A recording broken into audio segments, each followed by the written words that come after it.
And welcome everyone to Longpoint 2013. We are streaming to you live from lovely Turf Valley Golf Resort in Ellicott City, just east of Baltimore, Maryland, in the good old US of A. This is Jeff Tsay, director of Forte Productions, the team producing today's livecast, and with me is Ben Jarashow, part of the Longpoint crew and member of the HEMA Alliance, one of many sponsors contributing to make this live stream possible. So for those of you new to our live stream series, today's event is only the second US livecast to date, featuring the historical European martial arts known otherwise as HEMA. Now, when we think of martial arts today, we tend to think of examples from the Far East. But what's fascinating is just 4 centuries ago, traditional martial arts existed and flourished just as much in Europe as it did in the Far East. So as we are quickly, rediscovering, by hand, these arts recorded, for instance, in medieval manuscripts, often with lavish illustrations, these arts are apparently every bit as sophisticated, beautiful, and deadly as their Eastern counterparts. So I think one of the cool things about these events is, we're starting to see different weapon forms, and it's really hard for any event to do all the different things that are out there, and we're discovering more things as we go. So you want to talk a little bit about what Longpoint's doing, how they're... Well, absolutely. Yep. We've taken what is most practiced right now in our community, in the HEMA community, yep, and are trying to give a venue for it to for people to test themselves, mm-hmm. Yep. Against the best other people that want to come and fight in these various disciplines. So for this year we have longsword, which has been well studied, and is what in HEMA we have the most information about. So I think actually somewhere we've got a plate that shows the different competitive components that we're doing today. So hopefully they'll throw that up in a minute. But if you talk a little bit about the way that we've gone about sort of approaching, I think longsword is one of those big things that community is big into right now. But what longsword sort of got us started, right? Yes, and then absolutely. what's common? What's popular now? The most popular new thing, of course, is Sabre, which the organizer of this tournament, Jake Norwood, has fallen in love with and wanted to bring and show off. And I don't think it's just Jake, though, right? I mean, I think other events are actually, yeah. Though I'm not aware of another event that has yet done. I'm not aware of another event that has yet done a full Sabre tournament. So certainly we had, I believe the final number was 42 fighters in our Sabre tournament, and of course we'll see the top 4 here later.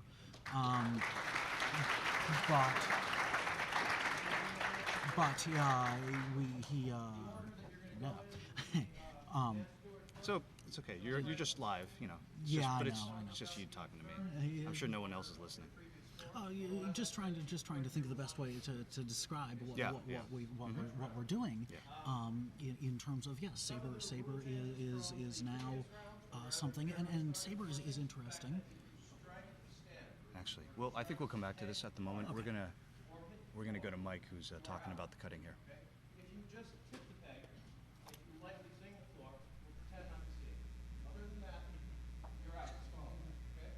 I'm going to describe the pattern, which none of you have seen before. You know what dry runs, but I will go through it as many times as it takes. I'll answer any questions.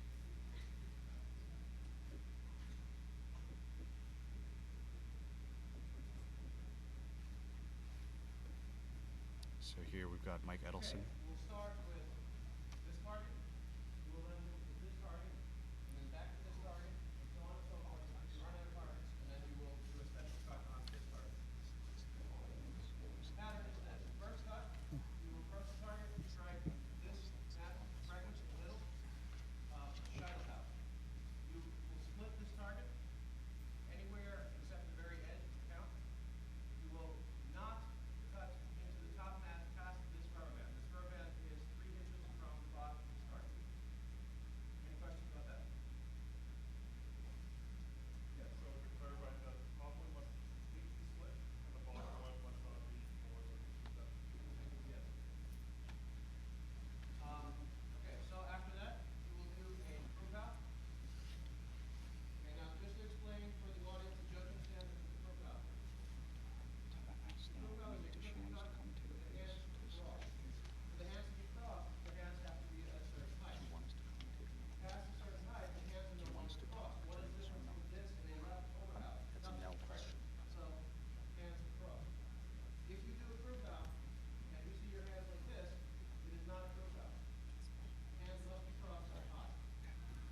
All right. So I know you guys are getting some footage right now, and the lovely Mike Edelson is talking about what we're doing here, or about to do here with the cutting, and that's not my wheelhouse per se. But if you want to talk a little they've about. gone through, and they had Mike had about 40 people entered, Right. and they did a series of cuts. And this is very similar to the same Japanese competitions that use, I believe it's Tamashigari, if I have the name right. But Mike, each level of the competition, breaking down from 40 people to now they're only going to have 3 that we'll introduce in a moment. But each level of the competition, Mike has required the contestants to correctly and accurately cut a harder cut pattern. Harder isn't challenging. Harder Yes, isn't right. challenging. Both harder in terms of physical coordination and in terms of what is normally able to go easily through these rolled tatami mats. And he's also added movement into this, so that by now I think the camera may only be picking up Mike and 2 of the mats, but there's a third one over to the side, Right. and the contestants will have to cut all 3 mats in order with these specific cuts that Mike is describing right now.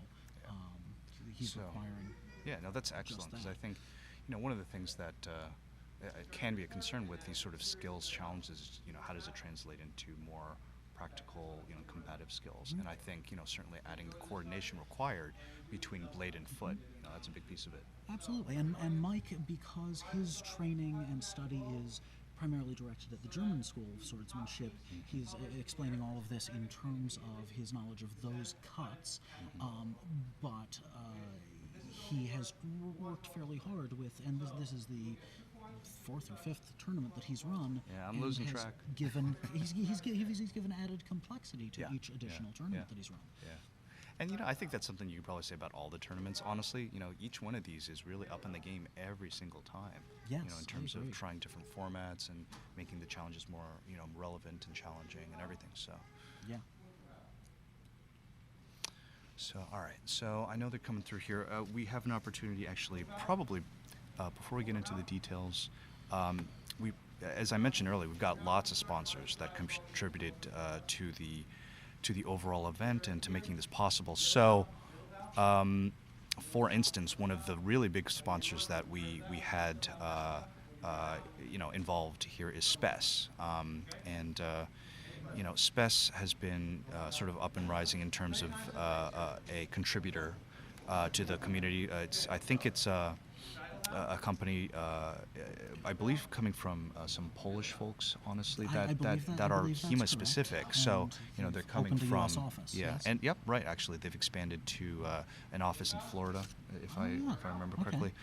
Wild Geese Fencing, I think, is the retailer. Yes, But that's right. yeah, so it's great. I mean, they're expanding, and I'll speak from personal experience, like the head mask cover that they've got, or the back of the head protection.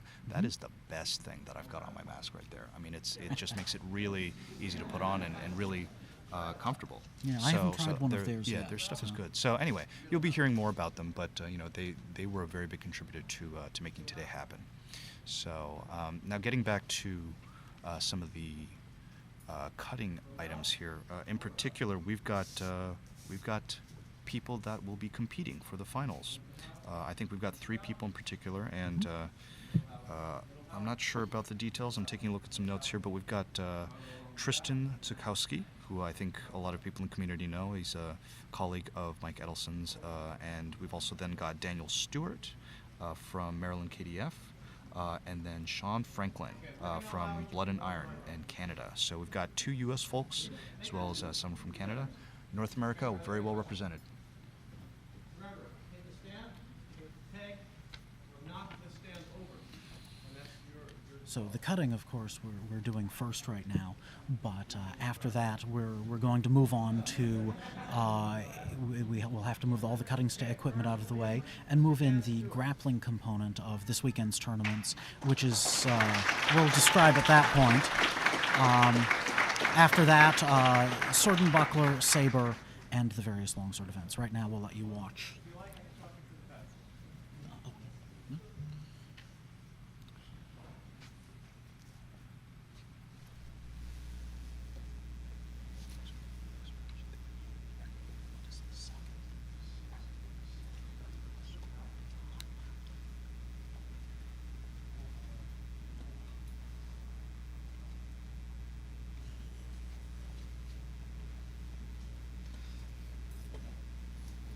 Oh, the suspense is killing me.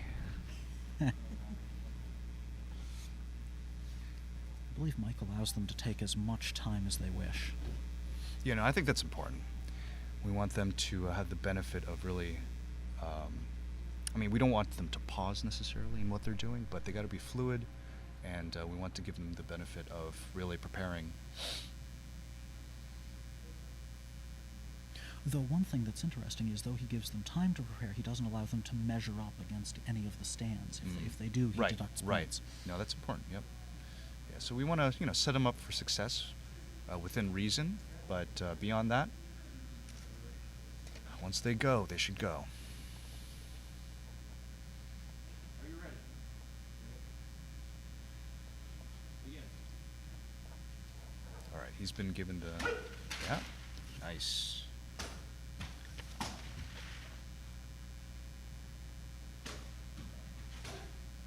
Nice. Beautiful Unterhau there. Oh, dope. Short edge cut, very challenging. Long edge cut. Good. Middle. Oh, it missed. Oh, good Unter. Good. Nice middle. Yep. Nice double middle. Oh, triple middle how. And my understanding of the points scheme is that... Oh, ho, ho! Wow. I believe... Or as they say in Mexico, go!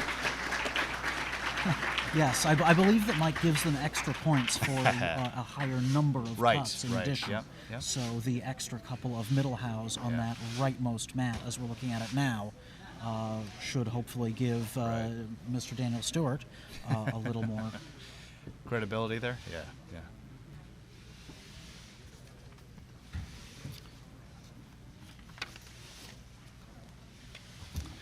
All right, so they're going to be cleaning up here. We got a second to now. We'll actually mention another one of our sponsors that has contributed quite a bit, Albion. Albion has been kind of a staple as far as sponsors go for the cutting events happening here in the U.S. And you know, speaking from personal experience with an event that I run in Boston, they're really good about contributing things and working with us to really you know, keep the awards and the contributions really, you know, amazingly the dollar amount on these weapons that they're contributing is I'm amazing. astounded at times by how much they're willing to help the community in that respect. We're literally talking about thousands of dollars of contributions across the board. So it's amazing that we've got all the people that can contribute these things at the moment. I believe for Albion that for this year they actually donated their model called the Earl, worth, I believe, on the order of about $1,300.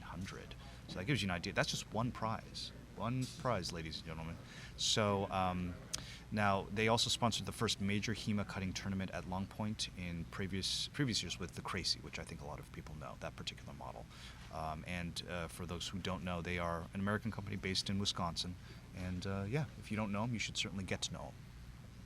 And actually, I believe we have a beautiful, lovely lady who also has a very beautiful, lovely cutting trophy that will be awarded to the winner of this competition. So that's an amazing, I believe, is it a metal sculpture? It is metal sculpture. It was actually sculpted by a local smith in my club, Maryland Kunst Fechtens, and they're ready for the next cut. All right, here we go. Nice clean cut there. This is Sean Franklin of nice and clean. Long. Both from right. This one's from left and right. Mm-hmm. Some short edges in there as well. Good Unterhaus. Yep. Middle. Oh! Oh, stuck. It's always fun when it goes flying, though. Well, nice double cut. At Mike's last tournament, he set up the tatami in a placement such that one of the competitors sprayed the judges' table with cut tatami, wet cut tatami all over the judges. Well, I should mention the venue again, Turf Valley. I think they've been pretty good to us, and especially considering that they're willing to put up with the spray, as you were saying earlier. I think the tarp certainly helps quite a bit, but things will go flying a bit. So Yeah, absolutely. And unfortunately, that is unavoidable.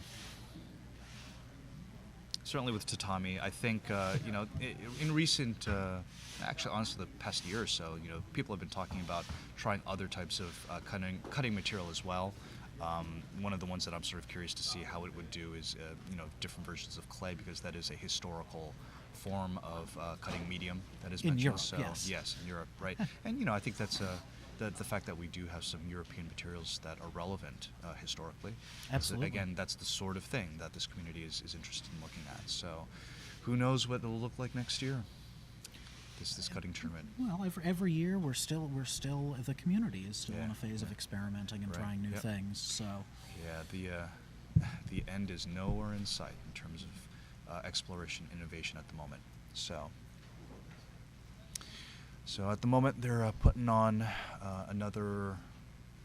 they're moving pretty loose quickly piece through. there. Yep. I imagine the third competitor will be Right, Daniel so- Stuart, and he should be ready to go momentarily. Oh, I'm sorry. The third competitor will be Tristan. Daniel went Tristan, first. that's right. Yeah. My mistake.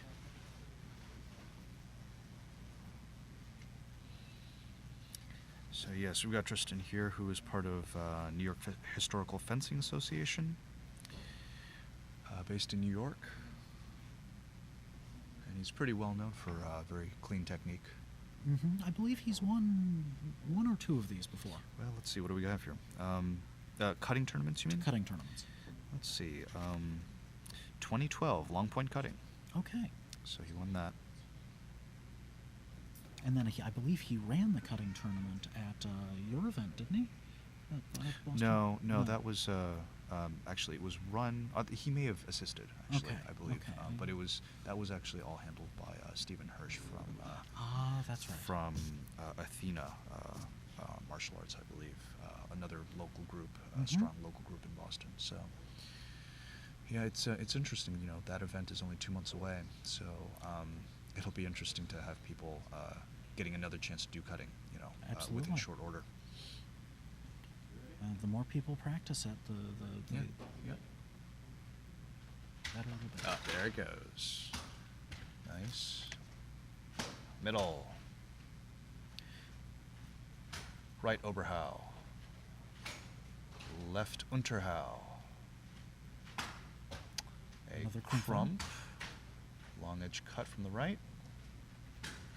Long edge cut from the right. Or unter from below for both. Middle from the right. Middle from the left. Oh. It's getting pretty low at this point. Oh, nope, not making it those through. get very yeah, hard, those are the tough. lower Those you are get. just tough. Nice. That was excellent.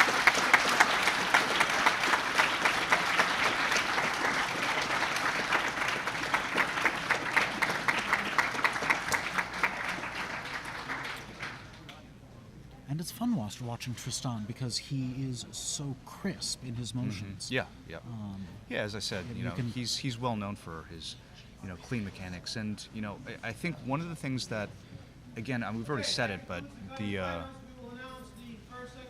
the fact that we have multiple events helps make sure that these cutting mechanics also then get applied to fighting.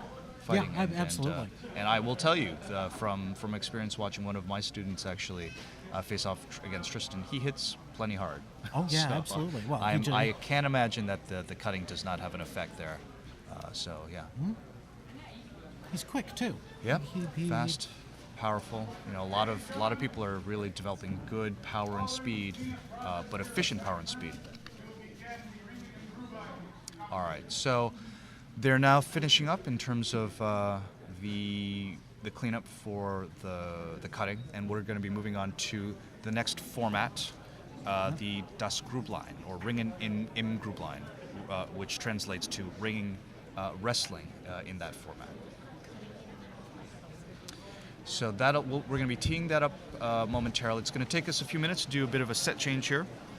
They're going to need to take off the tarp, obviously, but since it is a wrestling format, and this is a ballroom floor, which is not particularly padded underneath, we will be bringing in some mats for this particular purpose.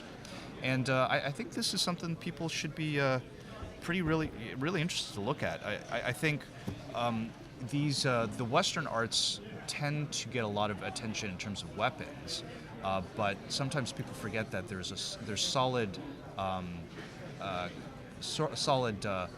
wrestling skill that's important behind that as well. So this will be a competitive skills test effectively for that sort of thing. But before we get to that, we've got a special guest commentator who we have just seen.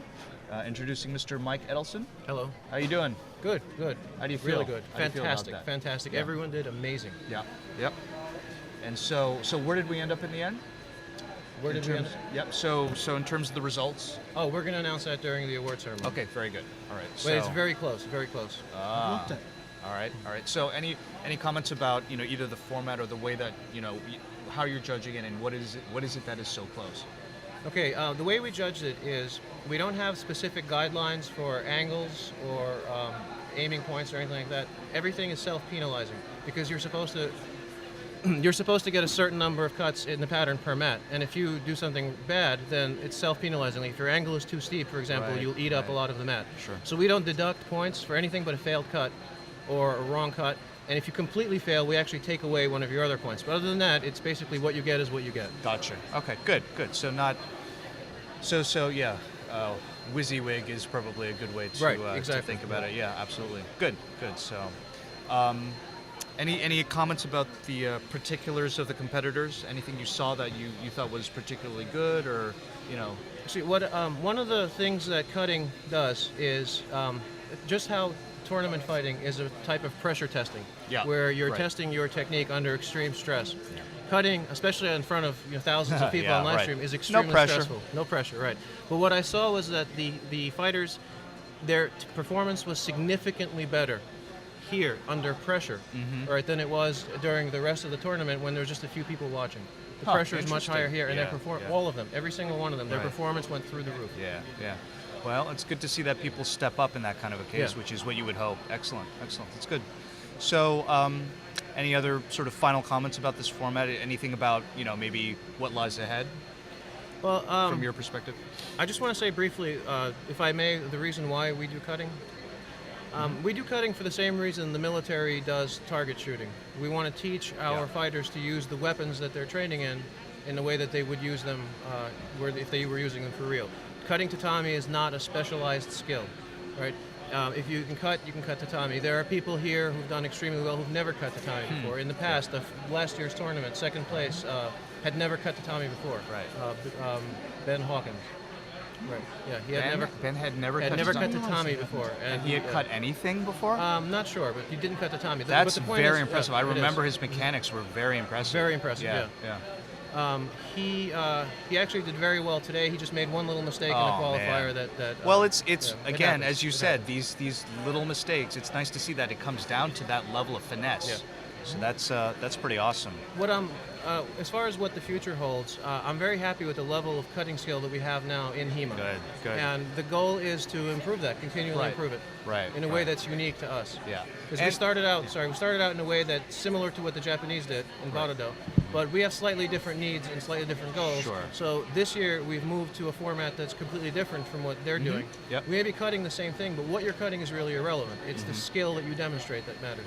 Right. And just taking a step back, I mean, sort of in comparison between the cutting and all of the other competitive events, which are person versus person, really. I'd love to see more of those sorts of things, these skills challenges, because there are all sorts of things that people can do solo or Yes. Other things along those lines. I think that's a whole new area that hopefully we can open up. One other thought: how familiar are you with what they do in Europe? Is there anything? Actually, in terms I don't know what they do in that's terms interesting. of cutting in So Europe. yeah. So hopefully in future years, we'll get to cross-pollinate even further. I mean, we definitely have contributors and participants from Europe here this year. So Yes. hopefully that will continue, and it'll be really interesting to see what happens when we start Very. cross-pollinating. So, thank you, Mike. Thank you. All right. So, looks like they are continuing their setup here. Apologies for the ambient noise here, but for better or for worse, the vacuum is needed to clean up the ring space. So that's an interesting lesson learned. But in the meantime, since we do have a little bit more time, we also have another guest commentator, Bill Grandy. Pleased to be here. So do you want to tell us a little bit about yourself? Well, I teach at the Virginia Academy of Fencing. Basically, I run the historical swordsmanship program out there, and we have a number of our VAF guys here competing and all sorts of things. But no, the main reason why I'm up here is to talk a little bit about the Ringen and Grublein tournament, which is coming up next. And where does that come from, Bill? So for Ringen and Grublein, literally meaning wrestling in the hole or wrestling in the pit, depending on how you want to translate that. You see a number of the sources, primarily from the 16th century, from the German treatises. And the one that you really see the most detail about it, it's the Fabian von Auerswald manuscript, where it's an entire manuscript focused primarily on wrestling techniques. And then at the end, it mentions rules for this game. And he talks about how this game, where one person hops on one foot, and the other person has to stand with his foot in the hole, which may just be a marking on the ground, or it could just be a small pit dug in the ground. And that's what we've done here. Is that, yeah. Right, and then so the tournament here, you have the circle on the ground. And he talks about how this game is very good for learning the art, and then more than once also says, plus it's funny to watch, and it very much is. So. Well, I hope so. Well, I've done a little bit of it myself, and it's certainly fun to play. It's a great game to play. Speaking personally, I found that because it limits the grand scope of all the things you can do in wrestling, you end up having more subtlety in some ways to specific techniques. Yes. One of the things I really liked about having this as part of this tournament, one hand you might argue, okay, so it's not full-out wrestling, and of course it's not. Even in the 16th century when they did this, they understood that. But from a modern point of view in recreating HEMA, we're talking about historical European martial arts, not just martial arts. Yes. And a lot of times when we do any sort of just open wrestling, you see guys from maybe a jiu-jitsu background, judo, whatever, and they can come in and they can wrestle with anyone else, and that's fine, that's great. From a martial arts point of view, that's wonderful, but that's the MA of HEMA. It doesn't preserve the HE. And what this does is even if, let's say you're a jiu-jitsu practitioner off the street, even if you decide to participate in it, you are forced to do something that is historical and European. So I actually was very, very happy about having this tournament here. Absolutely. And well, I guess they're getting close to being set up. So blank there. So let's see who we have. We've got the Grublein tournament. We ended up with, I think, about 15 people in each of. We have a lightweight and a heavyweight group, and so we're going to see only the finals here. We're going to see the first, second. How did and it was Tim, right? Tim Hall set this up. And how did he set? What was the format? Well, Tim set this up where essentially for the main tournament, Yes. it was a King of the Hill format, which we don't exactly know how they did this in period. For all we know, this was just a goofy game they did in the fencing hall. Maybe it was something they had tournaments, who knows? There's just unfortunately not enough evidence. So we do know that a lot of tournaments used a King of the Hill format, so that's what he decided to do this. And Tim Hall, he actually is, he's fellow Virginia Academy of Fencing member with me.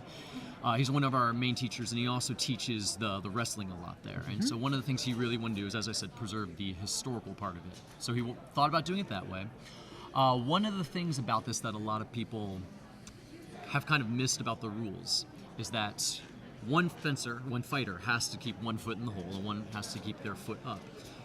But you see a couple sort of mysterious plates in not only von Auerswald, but also the Goliath Fecht book has one section where it actually instructs the person in the hole to step out of the hole. Oh, really? And that changes things, and we always wondered what's going on. Yeah. If he has to keep his foot on the hole, Right, why right. is this a winning technique? Yeah, that's right. So again, we don't exactly know the context. Obviously, it was allowed for something. So the way Tim set this up, and I know he actually had some feedback with Jessica Finley, who also works a lot with this, where you were allowed to step out. And when you step out, you foul. You get you give your opponent 1 point. First person to 3 points is the winner. But if you do a clean takedown, you get 3 points. So you're allowed to sacrifice your 1 point in order to take the person down. But if you don't do it, if you step out of the hole and the other person manages to hold on, you just fouled yourself. And it's an interesting interpretation. We don't know that that's how they did it, but I think it's as good a guess as any. Yeah, I think it's important to just understand the context of those interpretation assumptions. Yeah, it's good. It's good. But in terms of the scoring here, 1 point for a foul and 3 points for a throw, and that's the match. That's right. And the foul constitutes for the person in the center stepping out of the hole.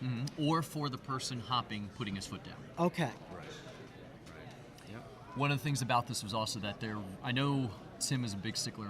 He wants to see clean throws, not that both people just happen to fall. Right. So he will allow, if you go down with the person, to show that you controlled the person as you fell. Sure. That will count as a clean throw. But if they struggle and both fall, I believe for the finals, it's just going to be thrown out. Yeah, which is a common tactic in other wrestling formats anyway. So yeah. So are they able to both foul if they both break at the same time? A throw is attempted and... Yeah, I believe that's actually just thrown. That's the same thing as them It's both being just thrown fall. out. Yeah. Okay. Interesting. Both. I see. Now, And it's again, actually, go ahead. well, I was just going to say, it's interesting you bring up Jess Finley because she's also another one of our sponsors via Freeland Designs, and I think Yes. she's actually contributing a custom Yes. wrestling jacket. As a I believe prize. each of the winners is that correct? We'll get a jacket from her. Well, I'm pretty sure we will find out at the end of this live cast. And I will speak from personal experience. They're fantastic jackets. That's at VAF. We wear those exact I same was wondering where jackets. you have yours. In fact, Freeland Designs designed our fencing jackets, everything. I believe the technical term is spiffy. Spiffy. They look very spiffy.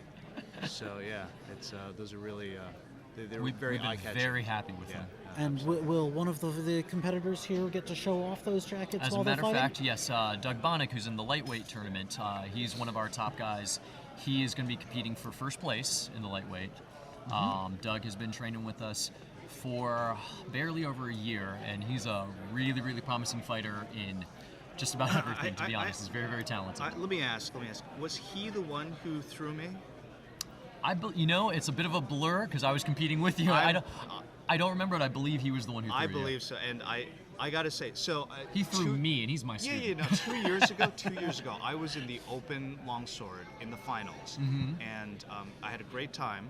And one of the bouts that I remember the most was with Jay Vale, because he came in, took a passing step beyond my leg, and just threw me, and it was like that was awesome. That was absolutely awesome. And I had a very similar experience with your student, as part of the Grublein. So Wrestling is definitely one of those things that I'm hoping more people start to take more I seriously. think it's really important. Right. And it's one thing to sort of know how to technically do a throw, but to do it in real live situation where someone's fighting you, Right. for control. And I have to really credit Tim Hall and our group, who I got to admit, Tim is kind of a little bit of an unsung hero for ringing because Well, I'm pretty sure people will know his name a little bit more now. So anyone who gets to wrestle him here at Longpoint will know. Yeah. Tim, he didn't compete, and I've been joking that it's for the best for everyone else. Some people saw last year when they were playing around with this game. Right. It wasn't an official thing. Right. It was just people goofing off. Yeah. And I remember there's this huge guy that we were jokingly calling him Fezzik because he got in the hole and he was Nice gigantic. reference. I remember Jess Finley going up and climbing up on top of his back. She was the hopper and she was on his back, and he literally lifted her up and my gently laid her goodness. down. It was kind of like, oh. And then Yeah. Tim comes up in the hopping position, just kind of looks and guy flipped in the air, landed. Nice. Unbelievable. One of those things that you wish you'd gotten on video. Yeah. But honestly, it is really great to see that we've got a few events now that have grappling components, wrestling components that we can hopefully get some traction on. The event Iron Gate exhibition in Boston that I'm hosting in two months will be doing something similar in the sense that we have a wrestling component. It'll be a different format. It'll be a backhold wrestling. It's a format that comes from various places. Right. The British Isles is an example. The Scots are very famous. It's for funny. it. I was just looking in the Massachusetts Bible the other day, and it Yeah. shows Jacob wrestling the angel. Right. Shows them doing backhold wrestling. Yeah. I thought Really? I had never noticed that. It was just about a month ago. Yeah, so I think it's very relevant, honestly, for what we do. Even though it may not be immediately obvious how that Right. grip, that clinch actually makes makes itself relevant. Right. But I think any sort of skills practice along those Right. lines is valuable. Right. So I believe we're actually looking pretty good in terms of preparing for this. I think they'll be starting pretty soon. Yeah, here's Jake walking out to announce things Okay. and to All right, introduce Tim. good. All right, excellent. So we got Tim on the camera here very shortly. Some camera. Final preparations That's there. right. Yep. So the mats are looking good. And Competitors Yeah, may or may so- not be ready there. Right, so Doug actually, is. have we discussed the weight classes here? Because I think things changed, right, in terms of the original plan. I think we were going to do 3 weight classes. Originally, there were 3 Yeah, when there yeah. were something along the order of 47, 48 people who had expressed interest Those are in impressive wrestling. numbers, yeah. Okay. Oh, Here we are. Here we go. Ladies and gentlemen, we are now beginning the Reagan and Grublein first and second place matches for lightweight and heavyweight divisions. For the lightweight match, our referee, Mr. Cotter-Reilly.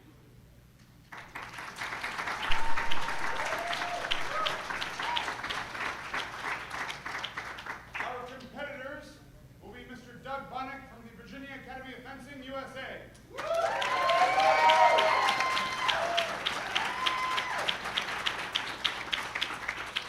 And also, Mr. Kris Peaches Schmidt from Blood and Iron in Canada.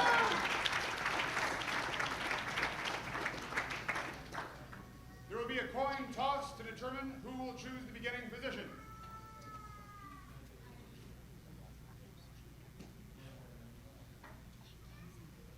The coin toss is tails. Mr. Bahnick has chosen the initial position to be outside the hole, and we will now begin.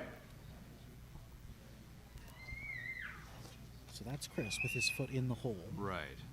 Which makes it Doug won the coin toss and chose Yeah. to be the hopper. Yeah, Doug's the guy who threw me. I can confirm that now. You know, a lot of people assume that the hole's automatically the superior position.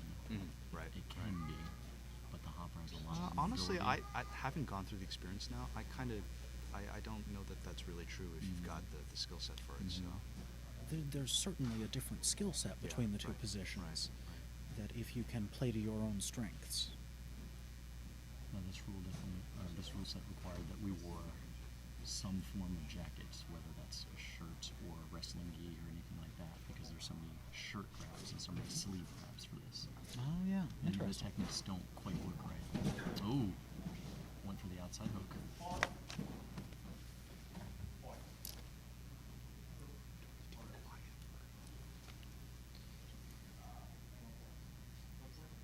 So what was the result? Do we know? Looks like 1 point 1 point for Doug, for I Doug think. because he went out of the hole, but he didn't do a clean throw. Okay. Yeah. He went for that outside hook, Yeah. which was good, but didn't quite Yeah. land him. Yeah, was not fully in control, I Gotcha. think, Right. at the landing. Trying to clinch up here. Inside hook? Oh, inside hook. Nice. Very nice. Yes. Went for the inside hook, pinned him from on top. This rule set very much favors the leg hooks, which are a big Yeah, part of right, Van yeah. Aresvold's system. You also see them in Tallhofer and several other places. And so for the second round now, they mandatorily switch positions? Yes. Okay. It's interesting. A lot of modern sports sort of assume that both people have symmetry in terms of the roles, and a lot of the historical, examples, you don't always have that. That's a Got very these good point. asymmetries in terms of roles. Oh, dragged him out. dragged out. But They Also may fell. at I'm least not a sure how they're judging sacrifice, that. right? So we'll see how it's called. Okay, he got 1 point for pulling him out. Okay, all right. And we're playing to 3 points, right? Yes. Yes. So clean throw gives you 3 points. But they will accumulate the 1 points until Correct. they reach 3 as well. Yep.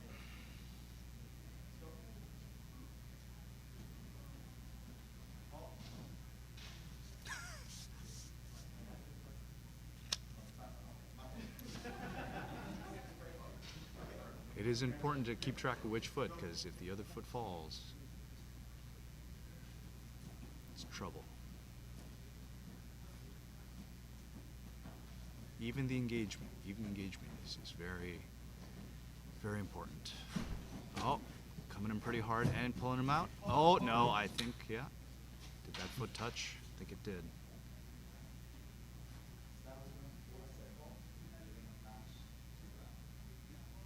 All right.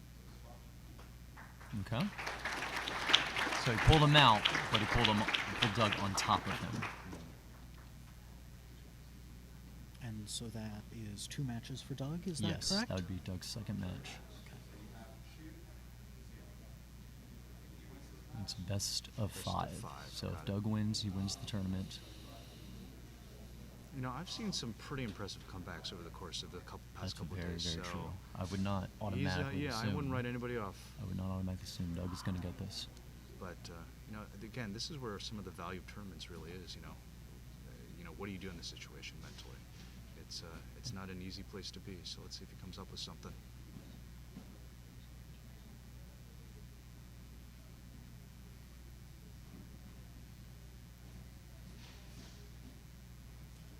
Oh, we've got contact. Oh, removing the he's leg. controlling the Nice. head. Oh! Okay. Wow! Very nice reversal. Very, very nice Is that reversal. a reversal that I saw? Essentially, yes. Beautiful. Doug Beautiful started the throw. reversal. Doug got the hook, started the throw. He just completely reversed that on him. Okay.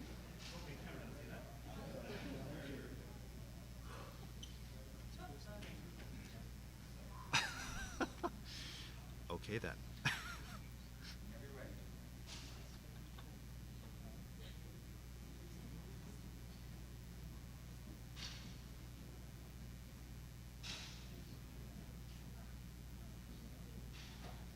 Oh, Trying to control the head. Yep, nice. Oh. Oh, Ooh. close, That's very close. All right, looks like they He both, ga- he gave both him onto the the ground, but Doug was in control with the throw.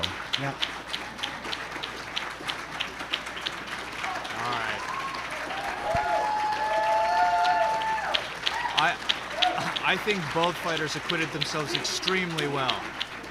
Absolutely. A couple of good throws through the Yeah. match. I mean, just the fact that we had a reversal in there, I think Yeah, was that really was nice a very, to see. very nice reversal. I was very impressed with that. And the whole this format is interesting because it's visually stimulating, so to speak. And Well, I think we could let our viewers judge that. Yeah. I don't think we need to sell that one. but the throws, I mean. Right, true, absolutely. Yeah. Ladies and gentlemen, we will now hold the heavyweight first and second place bout for Ringen in Grublein. Right. Our judge for this bout will be Mr. Tim Hall. Tim Hall coming to the floor. Our heavyweight fighters are from Blood and Iron Martial Arts in Canada, Mr. Sean Franklin.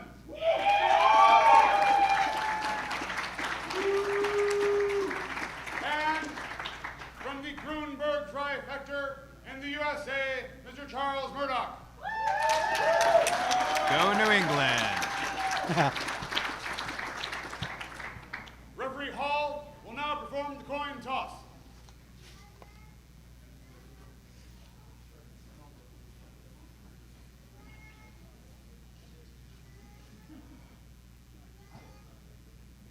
Mr. Murdock has won the coin toss and has chosen to begin in the hole.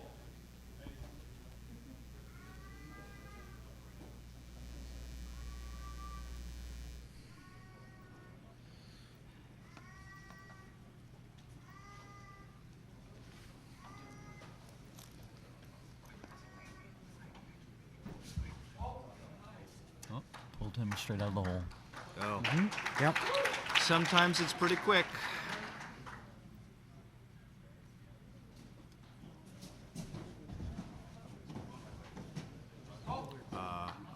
Okay. So what do you think He happened there, tried Bill? to make the sacrifice throw.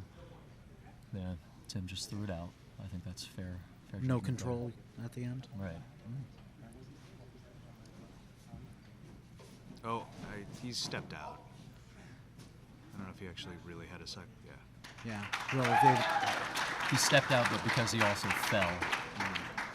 and That it caused came him to down lose. in control. Right.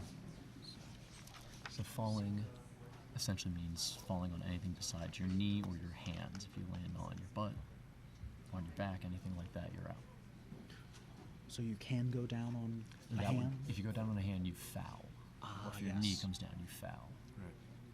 I see now. Oh, going for the hook. Nope. Tried to make the inside hook, Another, but reversal another against nice that. reversal. Another nice reversal. Yeah. He straightened his knee, which is an excellent counter against that, and then took control of the clinch, threw him to the ground. Oh, he's coming straight in, making contact. Oh, Outside hook. oh. Oh.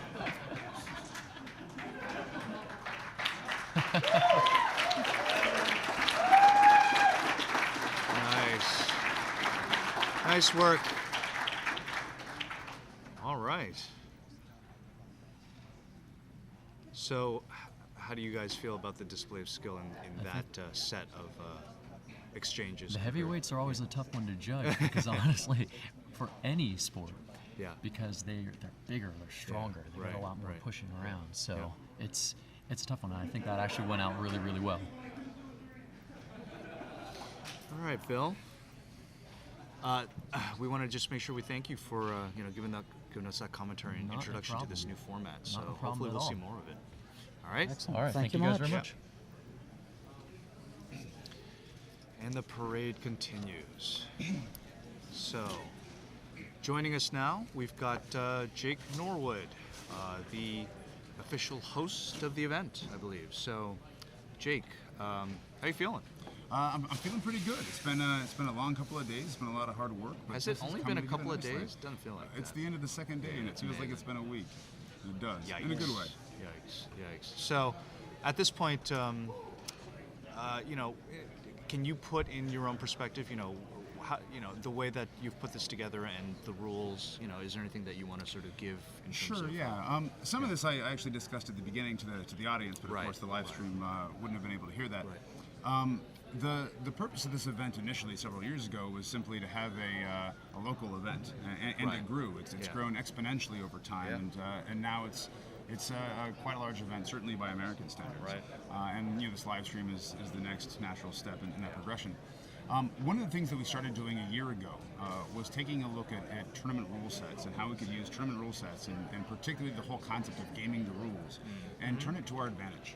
I have a background in game design and game theory, and I thought, how can we use that information about how people approach games to try to write something that would convince people to fence better? Right. And so we began putting together essentially a rule set that did that. The current iteration of the longsword rule set is in its second year. It's a version 1.5, if you will, and I think is not just an improvement over what we had last year, but is definitely one of the it's definitely moving in the right direction for where I want to see longsword rules go, at least for this event. For the other events, which you're about to see, Sword and Buckler, which is up next, and Sabre after, these are actually experimental. They're modifications of that longsword Right, rule set. right. But you've got it as a base that you're working from. Right, exactly. So we took the basic longsword rule set and we asked ourselves what we thought was important in these systems, what kind of skills and techniques do we want the fighters to showcase. We tried to hone the rules down so that they would promote those activities. And I think we've done a pretty good job. There's definitely some modifications we'll have to make for Sword and Buckler and Sabre after that, and I hope our audience back at home understands that too, that like everything in HEMA, it's kind of a work in progress. Right, absolutely. Yeah, I think that's kind of a mainstay of the community. Right. It's something It is. everyone needs to get used to on multiple levels. So, And I think it's one of the things that's exciting about HEMA, right? absolutely, I mean, yeah. even- How often do you get to reinvent something like this? Right, So, yeah, almost never, absolutely, right. right. Almost The never. extreme willingness to keep doing so. Yeah, and the expectation. Yeah, Right. absolutely. Yeah, and again, speaking from an event organizer's perspective, I think it's nice anytime that you've got something like this that you can use across different formats, and it becomes, I think really helpful for the judges and the refs to have something that is a common base, Right. without having to think, oh, I need something really different for this weapon format, that weapon format, and make it really challenging. So what we're going to see here coming forward with the Sword and Buckler and with all the weapons, honestly, is a rubric of scoring that's going to help. It helps the judges and the fighters evaluate the action. So in the case of hits, there's been some talk, and maybe a lot of the people watching have heard about this kind of 4-point pyramid that we use in the Longpoint system. There's been a decent amount of debate about it on the internet. But what we're looking at is first to establish who hit who, which is the same as I think almost any competition that's going on nowadays. The second is to establish what we call a quality point, but really comes down to simply was the blow delivered in a fashion that was biomechanically sound? Did it hit with near the percussion point of the weapon? Or did the fighter stumble? Did he fall? Did he drop his weapon? Was he clearly off balance? Was it a Hail Mary? Was it flat? These are the things that we want to make sure are paid attention to there. Then we want to make sure that fighters are attacking to the head and the body, because the sources that we were looking at promoted, you said always fence to the head and the body. And so there's an extra word for that. And finally, there's a point called control. And what control does is ensures that fighters, or rather rewards fighters, for closing down their opponent's line, especially in single-time type actions, windings, bindings, turning the shoulder, that kind of thing, in order to create an optimal situation to attack. Sounds good. Well, so again, the next thing that we're going to be looking at specifically is sword and buckler, right? Excellent. Looks like they may be nearly ready for you in the middle of the ring. Yeah, sure. So I think I need to go and be an MC now. Well, all right. Thank you for the time, for talking with us for a moment. Thank you for having me. Yep. Absolutely. See you in the front. And just as a quick follow-up to all of that, remember that as Jake mentioned, this is a pyramid, but it's a progressive pyramid. Yes. So I think it's important for people to remember the sequence of things that are going to be asked for. So it's that you must hit before contact, right? Contact, quality, target, and control are those different rubrics that he was talking about. That's right. And so we're about to see the third and fourth place fight as soon as Jake organizes his referees and judges, and I assume the competitors are out there somewhere. And the third and fourth place fight is going to be, we'll see Doug Bahnick again, who we just saw in the lightweight of Dus Grublein. Yeah. And another Canadian, in fact, Jesse Tucker. Also of Blood and Iron, yep. So pretty strong club that they've got up there. Well, these are the two clubs that have sent most people each to this event. I think Blood and Iron has on the order of a dozen fighters in all the different competitions. Yep. And Virginia Academy of Fence has at least half that. Right. I'm not sure the exact number.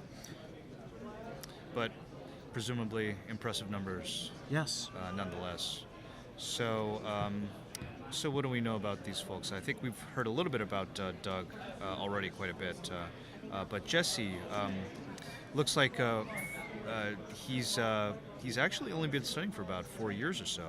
HEMA specifically just for 3.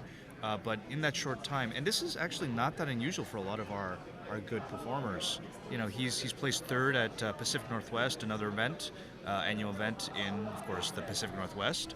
Ladies and gentlemen, and here we go. we will now begin the sword and buckler finals for the 2013 Longpoint Open tournaments. Our head ref for this and future matches will be Mr. Michael Edelson.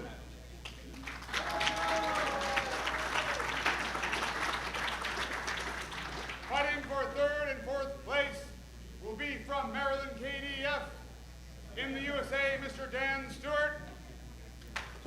We may have gotten the wrong cards. And from Blood and Iron Martial Arts in Canada, Mr. Jesse Tucker. Okay, so Jesse Tucker we had, right? I think we'll see Doug Bahnick later in the broadcast. But Daniel Stewart is local. He was in the cutting competition. And One of your guys, so you can tell us all about him. he's good. He's another who's been studying Looks with like us 2 relatively years. recently. Yeah. So like I was saying, I think a lot of the good people, there's a lot of raw talent out there that you get them interested. They can pick up stuff pretty well at a competitive level very quickly. Absolutely. So, in the level that all martial arts are Yeah. in many ways related. So it's a nice reminder to anybody who's looking at this for a first time. You can get into this stuff and do pretty well pretty quickly. Absolutely. As long as you apply yourself, obviously. All right, here we go. Squaring off, measuring distance. And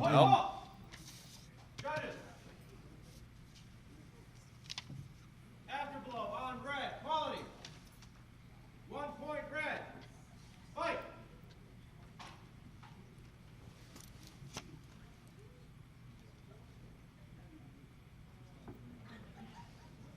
And important thing to remember in this form, the buckler is also a weapon and can be used to score points.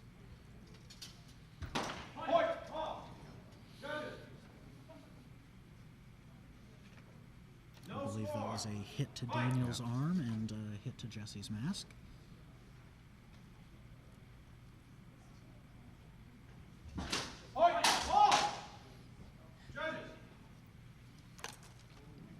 Double hit. Fight. So we should remind viewers that we've got Jesse Tucker, who is from Canada, not from the U.S. here. Afterglow on red. Quality. And also a reminder to the audience, we've got our first double hit, which is being represented by our lovely skulls on the screen. So anytime you see a situation where someone got a double hit, we are in fact illustrating that for you. Though for this particular tournament, we do not allow in the brackets a double loss. Right. So you cannot lose by a double hit, basically. You could in the pools earlier in the tournament, Right. but But at once the we moment, got to the yeah. brackets and for the finals, we want to see a proper first and second place, and third and fourth for that matter. 1 point red. Quality. 1 point red. Target. No score. Fight.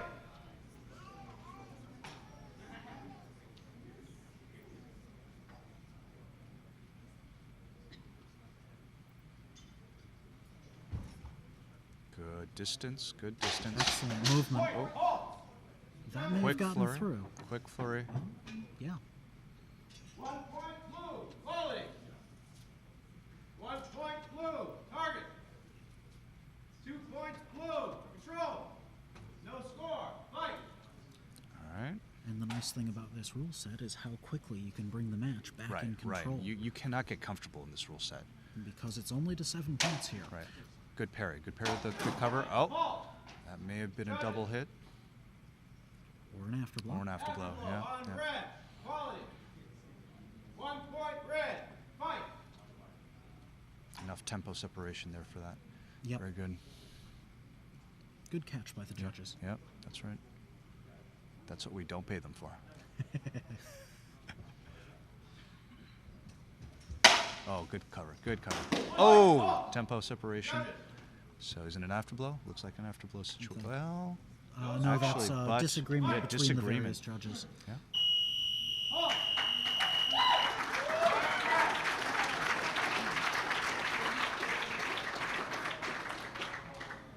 So that's the end of time. Two minute match there. And what they're doing for these finals is a best of three matches. Whereas previously in the tournament, up through and including the elimination brackets, it was a single 2-minute match to maximum point or to 7 points or the end, whoever had higher. 30 seconds. Here we're doing 30 seconds, as Mike just announced, between matches, and 3 2-minute matches for the best of.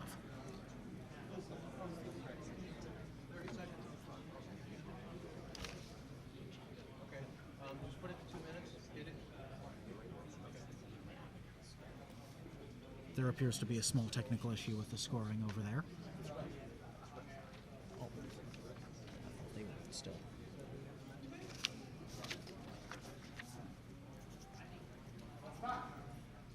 Table ready? Judges ready?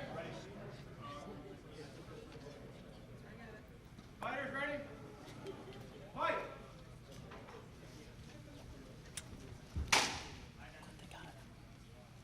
All right. Flag fixed. Awesome. Hey, and reset the score at the same time to 0 for the second match. Oh, stab in the face. Ouch. Judges. 1 point red. Quality. 1 point red. Target. 2 points red. Control. No score. Fight.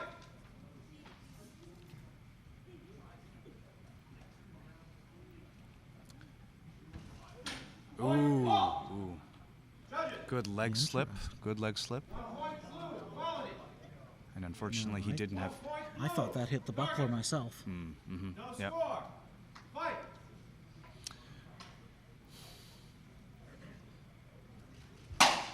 Good cover. Good cover. Yeah. And distance. Yeah. Oh, do we have a double? Let's see. Well, they're both seeing the openings on the yeah. other fighter at the same time. That's right. Yep.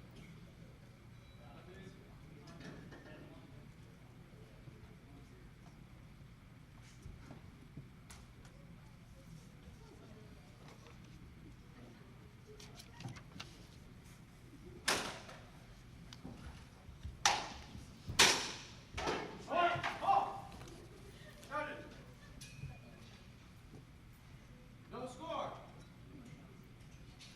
Fight.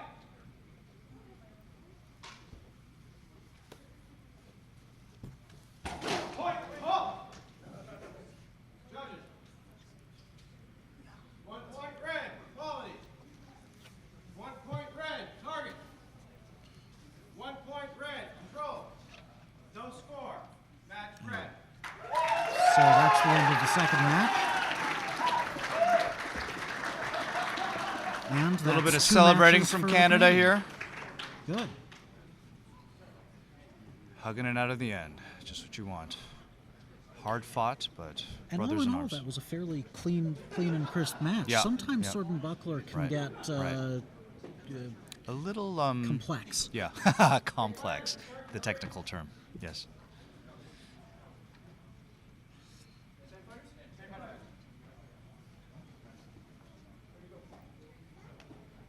So Mike's bringing them back to the center to raise an arm, I assume. Yeah.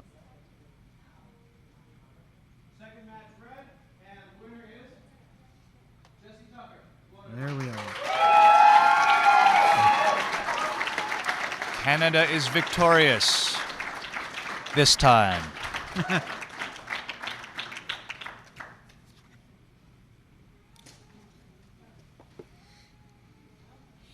All right, so now I think are we setting up for the first and second place Yeah, here?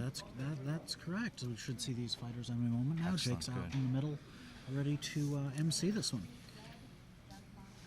So hopefully we have the records right here. It looks like the finals for Sword and Buckler are coming down to Sam Street of a U.S. club named Sword to Sword, as well as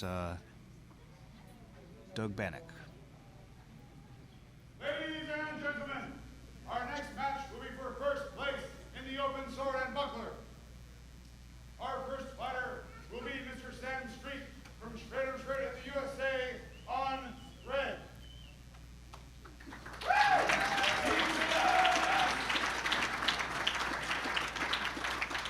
Our second fighter will be Mr. Doug Bahnick from the Virginia Academy of Fencing, USA on blue.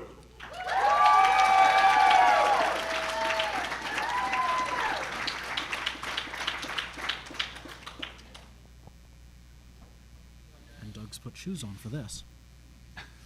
Probably a wise idea. Well, I think they were not allowed to wear shoes for the Grublein. Right, right. So, what do we know about these folks? Sam is actually pretty well known as a sword and buckler person. He's very good at other weapons as well. He's had some success with sword Yeah, and buckler yeah. in several events, I believe. Yes, recently, I think most recently this year at Festival America, he actually made it to the finals, third and fourth place bout. So he's capable of producing some pretty good work. Now, And he's been on TV before then. that's true. That's true. You can review his footage at the last live stream, which is online as well. So feeling each other out, checking distance, and you can see actually they both adopt guards where the buckler and the sword are pretty close together. So style of fighting from. Oh! Did he have When cover it from? happens, it Yeah. goes quickly. Yes. All right. So it looks like they got Doug was able to get through Sam's guard there. And keep himself covered Right, from Sam's attack. Yeah. No score. Fight.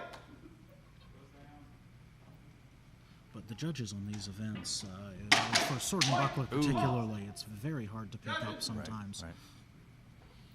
No score. Fight. And you see a disagreement of that nature because Yep. the different judges get different perspectives Right. from Right. around And that's the fighters. right. That's why we have three of them. All right. We've got Mike Edelson doing his job as ref, pulling them apart. And as a reminder, I believe grappling is a component of this format form. So, so that is within the scope of what they can do. The fighters will get, I believe it's 4 points. For Oh, looks like an afterblow probably. Yeah. Oh, or is that a double? No score. No agreement. No agreement. Though, as you were saying, grappling is legal, and 4 points, I believe, is the number for a takedown. We have afterblow situation. Quality. 1 point blue. Fight. Though for this tournament, because we're in the hotel room, concrete floor, we made the determination to 1 point blue. Quality. not allow throws to the level that we would in some other tournaments. Right. Blue. Control. So controlled takedowns, I think, is what we're going with.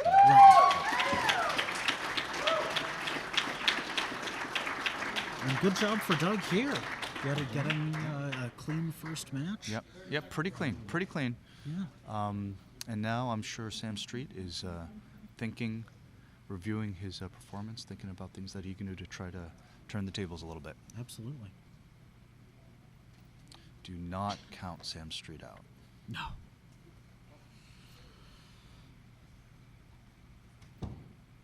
I believe that is Sam in his thinking pose. Okay, table ready?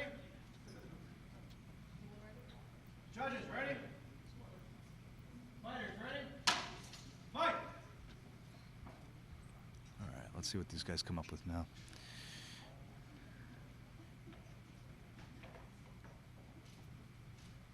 Trying to keep their different lines closed. Yeah, though I think I see Doug trying to lure him in a little pull.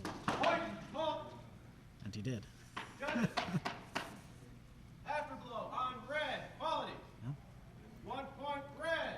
Fight! So an afterblow where Sam gets the first hit and Doug gets the second on the opposite side of the body. Point! Halt! Judges! No And score. I think that's one where the judges were seeing different parts of the action. Yeah.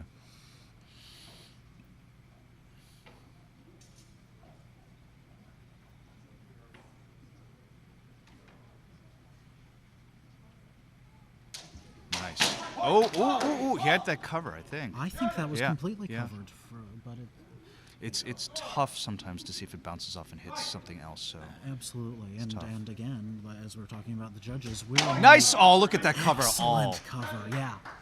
nice. They're giving it to him. That's And well they deserved. should. Well deserved. So low leg cut, high buckler cover on the far side. No score. Now, unfortunately, for a wonderful hit like that, because he hit a lesser Low, target. right. Yeah. Not what we would not- call deep target. Right. Right, Yeah. not body or head. Yeah. It's significantly fewer points. Right. Oh, did he get the arm? He may have gotten the arm. Oh, they're actually calling the initial action from blue Yeah, successful. I think I saw Doug catch Sam's leg. I see.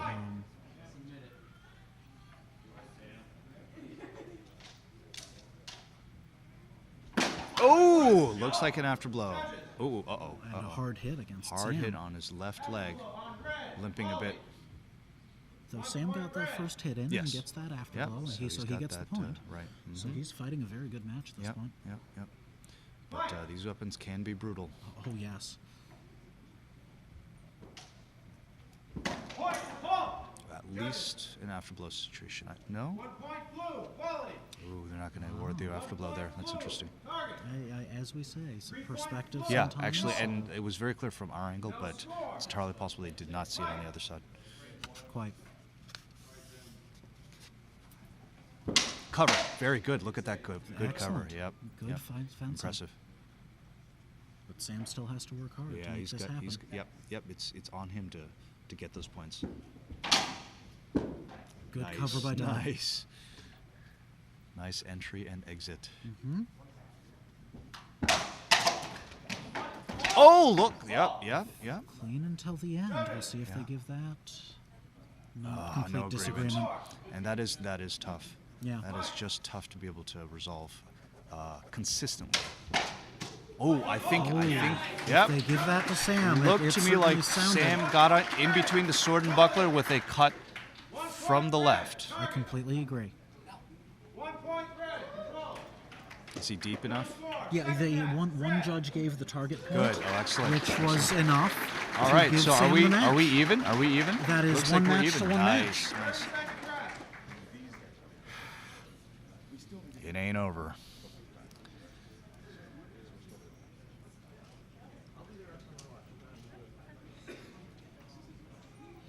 So now both gentlemen need to do a little bit of thinking. Well, now they know that either of them is fully capable of making this Yeah, happen. if they weren't sure before, I think they know now. It's not going to be a cakewalk. Judges, ready? Ready. Fighters, ready?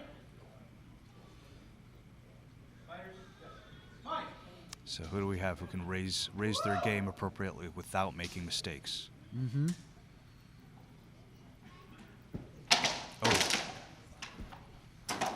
Oh. Yep. Tough, very tough. Yep, so they're calling the blue shot. Yep. Yeah, I didn't see that one Yeah. myself. It was on the opposite side Yeah. from our perspective. Right. 3 points blue. Oh, it was deep though. They were in close. They were in close. So now Sam's got to be real careful here. And that is one of the dangers of sword and buckler. When you get into those flurries. Oh, it was not called, even though it looks like it was probably a shot to the head. That's okay. Got to keep going. Oh, yeah.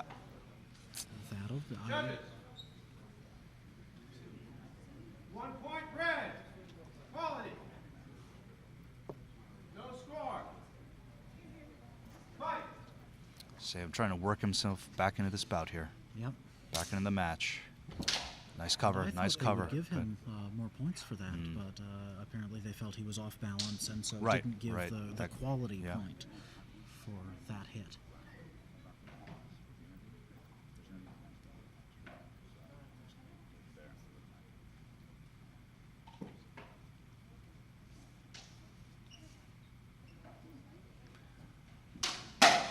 Oh. And Yes. they give it to Sam. Yeah. Nice. Yep. And I thought I saw Doug get a hit after, Yep. Yep. but this will bring the match much closer. Right. What are we at? Wow. 5-4. 5-4 blue, but it's just a point separation. Any Yeah, well, any point that brings them contact, to any second. contact could potentially put this over. 2-7. Ooh. I certainly saw Sam get a good hit. Yeah. If Doug was able to get past Yep. Sam's So there's buckler on one the other call side. at least for red here. All right. So he's going to get 1 point. Yep. We are tied. All tied up. 2 points from the win. Oh! And that was a very similar move to the one that won Sam yeah, the last match. Yeah. Hit low, cover high. Exactly. So close, very close. Sam's got to hold it together. He wanted that win. He doesn't have it yet. And it's hard to see the time from where we're sitting, but I think we're about 30 seconds left in the match. Oh, look at that. Beautiful stab. Yeah. Beautiful stab. And they're giving it to Sam. Yes. As I said, Never count anyone out. certainly don't count anyone out. And certainly not Sam Street. Sam. Why is it I am so used to seeing Sam stumble off the floor of a tournament? He puts his all He into does. these. He really does. He's too tired to take off his mask, apparently.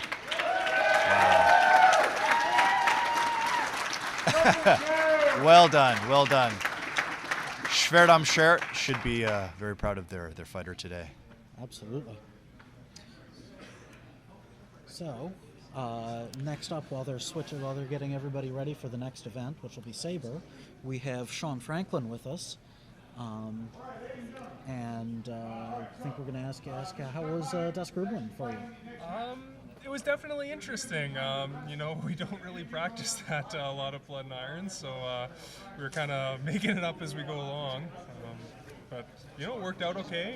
You know, I did well. You know, Kris Schmidt also did very well. He was actually just entered at the last minute, and I ended up going all the way to the finals. And good for him. Fighting very well in there. Excellent. And so you guys had brought how many people did Blood and Iron bring? We have 11 people here. 11. Okay, so I was guessing a dozen. Yeah, we had 12, and then you know, one of our team members had an accident skiing. Gotcha. Well, yeah, you guys get to go skiing right there. Yeah. And so you have some people entered in near basically every event. Yep. Do you have someone in basically every one of the finals? We don't. I don't believe we have anybody in the Sabre finals. Okay. I think other than that, or women's longsword. Yeah. Oh, okay. So, but we had everyone in the elimination rounds. We had multiple people in I certainly every recall you guys showing up on a regular basis. Yeah. Excellent. And what about yourself? How was the rest of your event? What else are you in? Well, I came here primarily to do the triathlon. Mm-hmm. I was in Sabre as well. However, pretty much since December, I've had problems with my knees. I've been wearing away the cartilage, you know, just due to some bad training. I've kind of sorted it out, but it is taking a long time to heal, especially because I'm still training. Yeah, that doesn't sound like any fun. You know, for the last 2 months, probably 50% of my training has just been sitting in a chair doing parries. In a chair, so I decided, you know, I didn't really have enough time to train for Sabre, so I just go for the triathlon that I came here to do. Gotcha. And how did your longsword event go? Not as well as I would have liked. My pool was very good. I think all of the pools were very good this year. Yeah, I was actually seated quite high. I think that happened to be luck of the draw in the pool, but you know, it happens. And then just my first match of longsword, I got sloppy and a 7-point exchange. First exchange of the fight, 7 points, out. Wow. So. Yeah. The between our rule set and of course this year the way each of the tournaments were set up, the first round of elimination was single before you got to the double elimination. So I think there were a lot of people.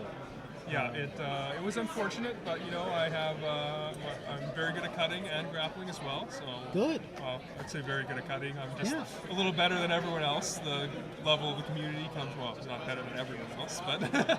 Well, Mike Edelson sat down with us here earlier and said that he was impressed by everyone. So the fact that you had gotten to the finals is it was good. It's something I really enjoy. That's actually one of the things that attracted me to HEMA in the first place was that I was just interested in swords and sword collecting and that kind of stuff. And you know, I was looking around. I was like, well, you know, I could do Japanese stuff, maybe learn. I was like, well, there's not really any grappling when they spar. And you know, I was kind of looking at some of Edelson stuff. And I was like, oh, like these HEMA guys, they cut, they spar with steel, they grapple. Like I was like, well, that's kind of like the full package. You know, like that's really interesting. So. I'm really interested in these triathlon type events. I think that there are several different events that are holding tournaments of that nature, you know, over the next, year. Things in planning, from my understanding. So do you do a lot of cutting practice on your own? Not so much anymore. I moved a few months back and I no longer have a backyard to cut. Back actually before I did HEMA, when I was just collecting swords for about a year there, I'd probably cut every weekend. Wow. Just water bottles, no tatami. But, every little bit, because I mean, my somewhat limited understanding, the mechanical motions carry through. Yeah, it's sometimes it's hard to be self-taught. A lot of stuff isn't intuitive. I was kind of a sporting background, so I might not get it exactly, but I have a general grasp of how the body moves, so I can sort of figure it out. It's not like I was doing any fancy, false edge stuff. I wasn't training. I was going in the backyard, having fun, making one thing into two things.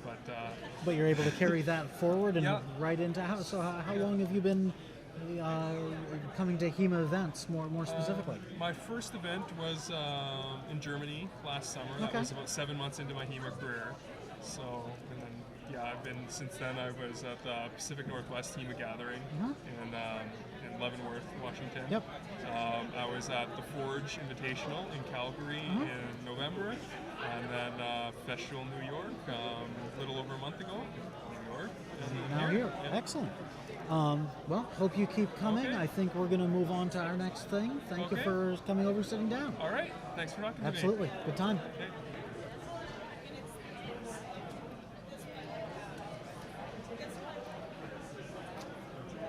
Ah, Hi there. we Hi, have Meg. I was looking the wrong way. Hi, everybody. I'm Meg Floyd with HEMA News. Joining us just now is Mishael Lopez Cardozo, a very famous and familiar character from HEMA. He's been coming over here to the United States since 2010, at least. I remember meeting you in 2010 at Festival America, before it was Festival America. Lopez is from the Netherlands. He is the head instructor of AMEC, which is one of the largest clubs in the Netherlands, if I'm correct. He travels a lot. I've seen him in several different countries, and he's quite an inspiring figure. So, Ben, why don't you take it away? Excellent. So in the Netherlands, your club, how many students do you have? I got about 140, but we have like 6 locations. Actually, we have 5, but we're opening up actually this summer the 6th one. Excellent. So Excellent. it's pretty exciting. Good. And so you do this full time, yes? Yeah, it's my profession. So I used to be a jazz musician and an artist, and then later on I had it as a hobby, but slowly I kind of caught on and actually made more money than I made with jazz. So in the end I thought, okay, what the heck, I just give it a shot, and then I started the academy. That's excellent. It's always good. and So now you've gotten to do things you love all the way through. Yeah, we do a lot of stuff. I mean, we did stuff for movies, computer games, mocap stuff, and and I run the clubs, and I get to travel abroad and get all these cool characters around to meet and to fight with. And today I also got my ass kicked quite nicely. Well, how many fighters were in the longsword competition? I don't even know. A total of, I believe, 47. Oh, 47. I thought it was more. Anyways. Well, it had Yeah. been more, and people got hurt earlier, and so Yeah, not yeah. as many people at the end. No, that's okay. Yeah. Well, Grandpa ended 5th, so at least something. But Yeah. Lee got me nicely, fucking hell. Certainly the top end of the Bloody longsword halfling. competition. Yeah, he just ducked under my blade. He did very well. It was cool. I had fun. It was really cool. Good. But it's a good event, man. I really Thank like you. it. And it's my first time here, and yeah, it's. I hope you like us as well as Texas, because I know you've been down there a few times. Yeah, I've been there a couple of times, and I've not been there lately. But Okay. maybe that will happen again. It depends Oh, on yeah, stuff. we'll all go back to But we have Texas. an event now going on also in Amsterdam, and that's why we're really what we're working hard on. It's the ILHG, the International Lowlands HEMA Gathering. It's going to be the first event in the Lowlands, which is like an international event. It's going to be huge. All the top instructors of the world will be teaching there. We got Wonderful. about 20 people, and from Canada, America, a whole bunch that come over, all overseas.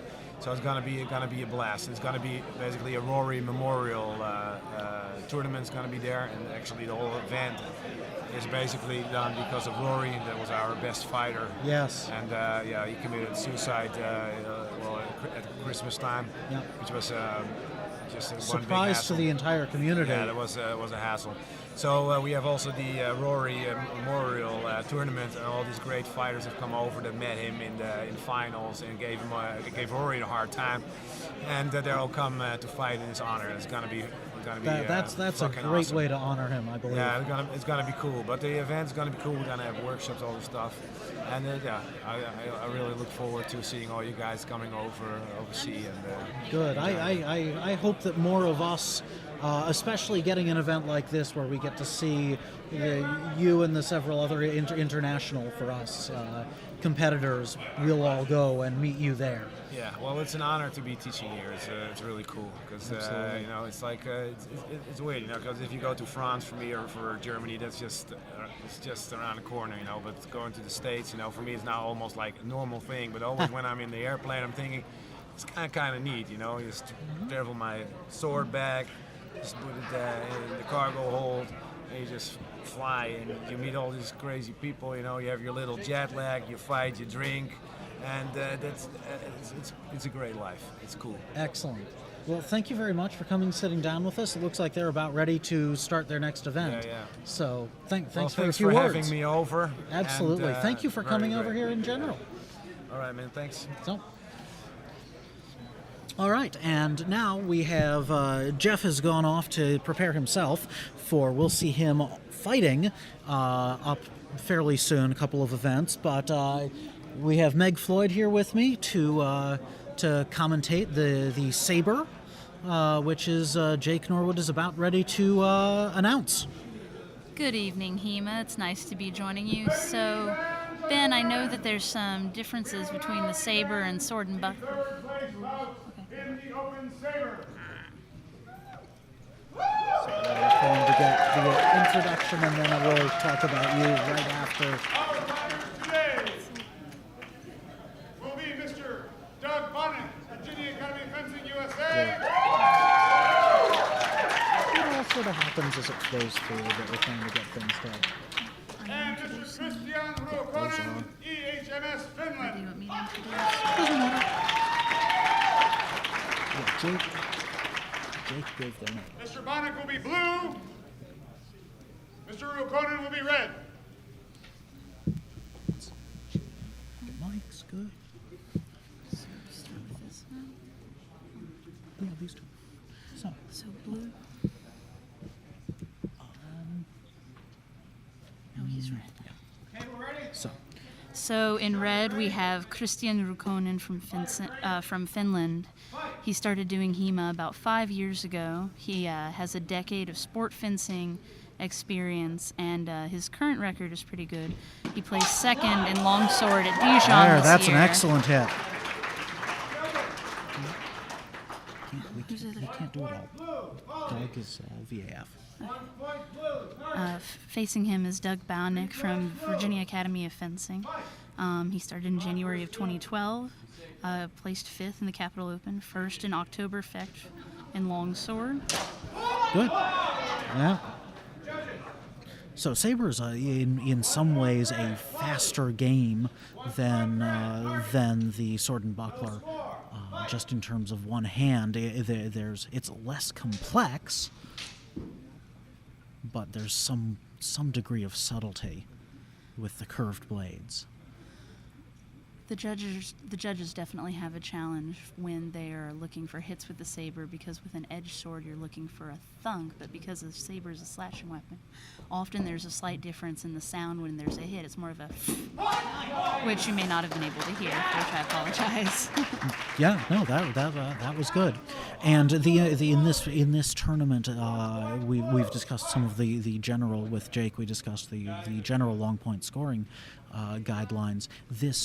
There is no scoring, no final points for control, because you can't control with the Sabre in the same way as some other weapons. 1 point red, volley.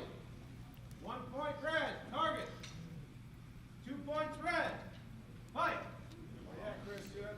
So keep in mind on the screen that they did fix the red and blue. That's wonderful. And the long point scoring, you cannot win a fight on an afterblow. So even though he got the afterblow, whether he got the point or not for an afterblow is immaterial, because he can't get, and this will probably happen again. Afterblow on red, fight. 3 matches. Judges. Double hit, fight. So this one and then. So this is very exciting. 1 clean hit wins this match. There's 2 more matches to go after this, 3 total for this tournament. Well, best of 3, so. And there we have the loud call of Hakapelle, which is a Finnish saying which means cut them down roughly. A common term at sporting events in Finland, but also adopted by much of the HEMA community as a cheer for their favorite fighters. An excellent cut by Kristian right there to take the first match. And some very nice fencing by both of them, however.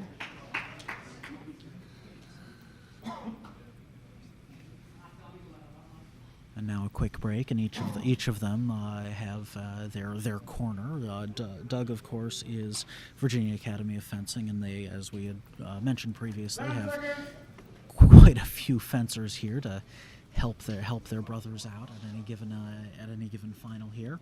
And Kristian has the other Finns who have traveled with him, and some of them, I believe, we'll see again later in the fights.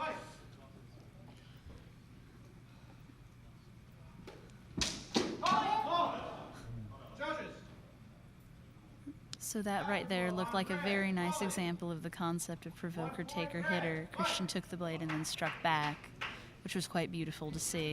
Absolutely.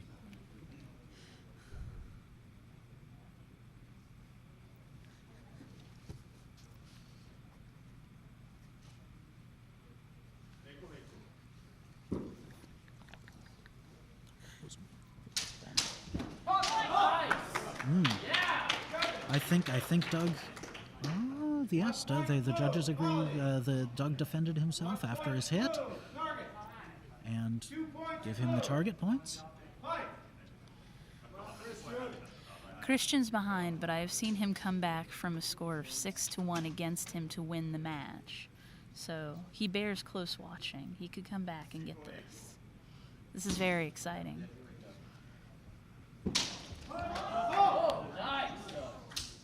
Interesting. Trying to push Doug out, I assume. Thought he was close enough to the edge of the ring that he would be able to just push him right off the edge.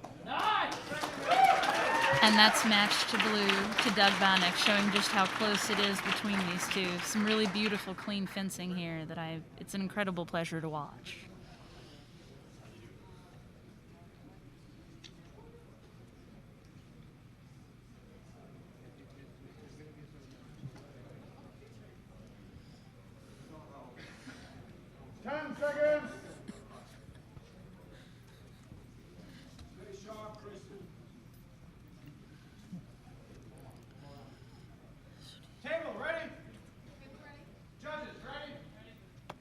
Here we go with the final match for Sabre between Kristian Roukonen from Finland and Doug Bahnick from the U.S. Because it's 1-1 for wins for each of them, tension's got to be running really high right now. Excellent flurry. From my perspective, I couldn't see anything get through. Did you? Well, the judges didn't see anything.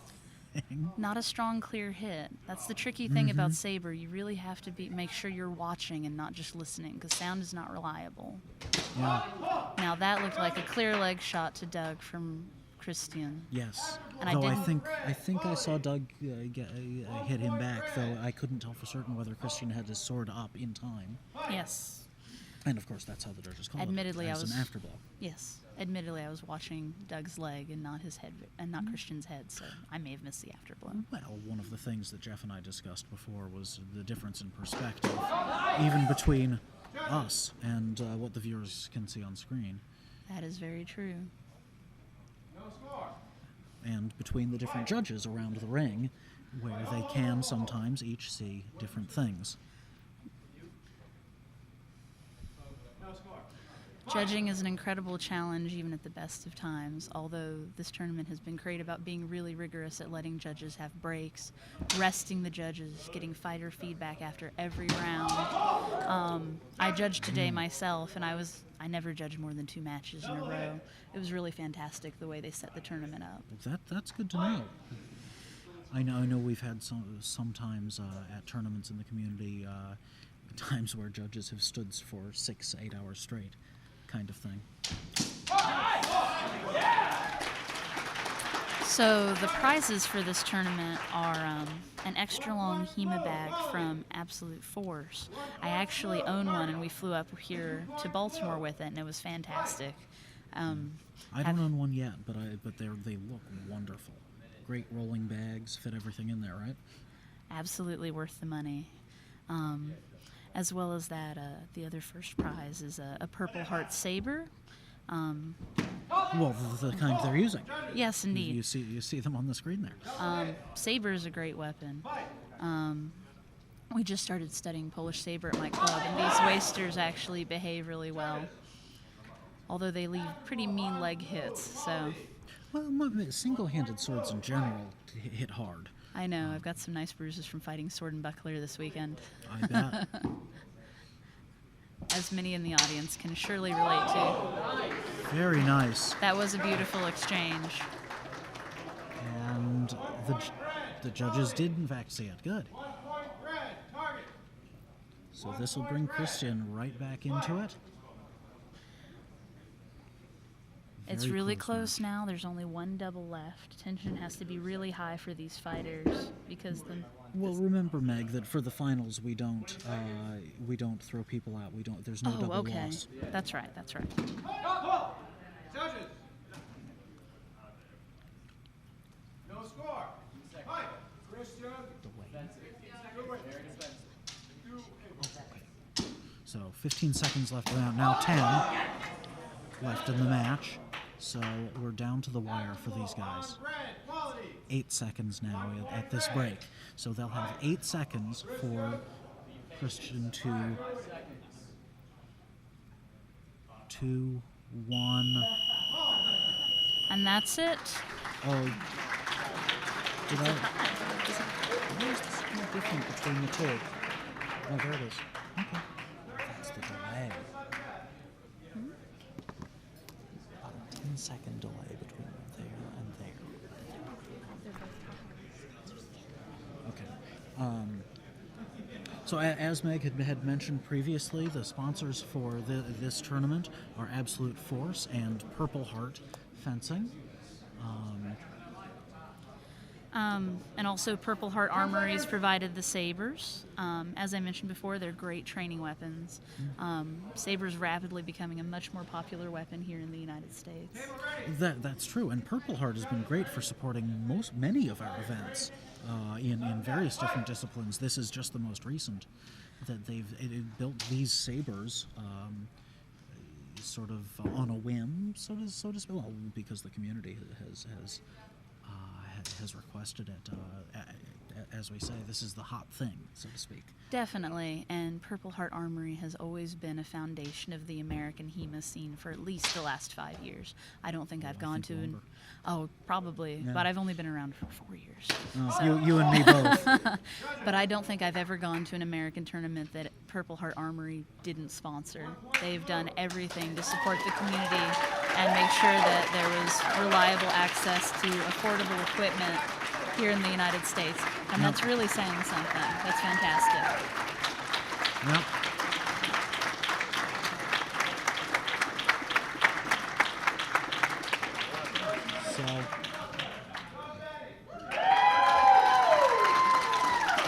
So Doug wins the overtime.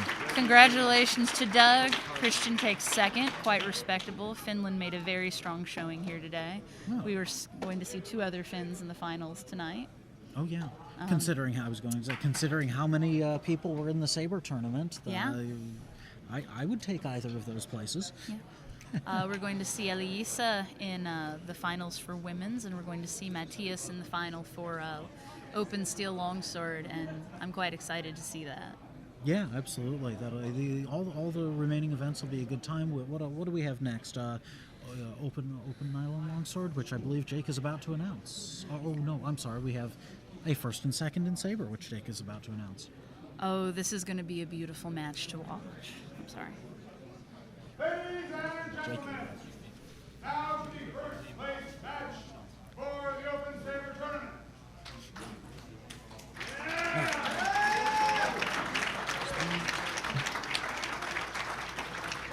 Our first fighter in the red corner is Mr. Dustin Reagan from the Redlands Fencing Center, USA.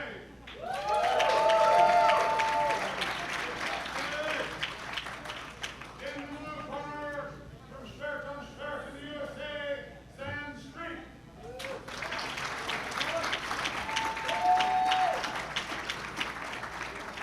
So that would be Sam Street in 2 straight finals. Yes. Absolutely. Watching Sam the last couple of years has been amazing. He's really leveled up and completely changed as a fighter. Yes. Though he still tends towards the aggressive in pure stylistically. That's true, but if you watch him, you'll be able to see him think. and move around, which he has to do against Dustin. And I don't know how many people also watched the live stream in Houston, but the Franco-Belgian final between them lasted for 10 minutes, and it was some of the most beautiful historical rule set fencing I've ever seen. Judges, Yep. no score. Fight.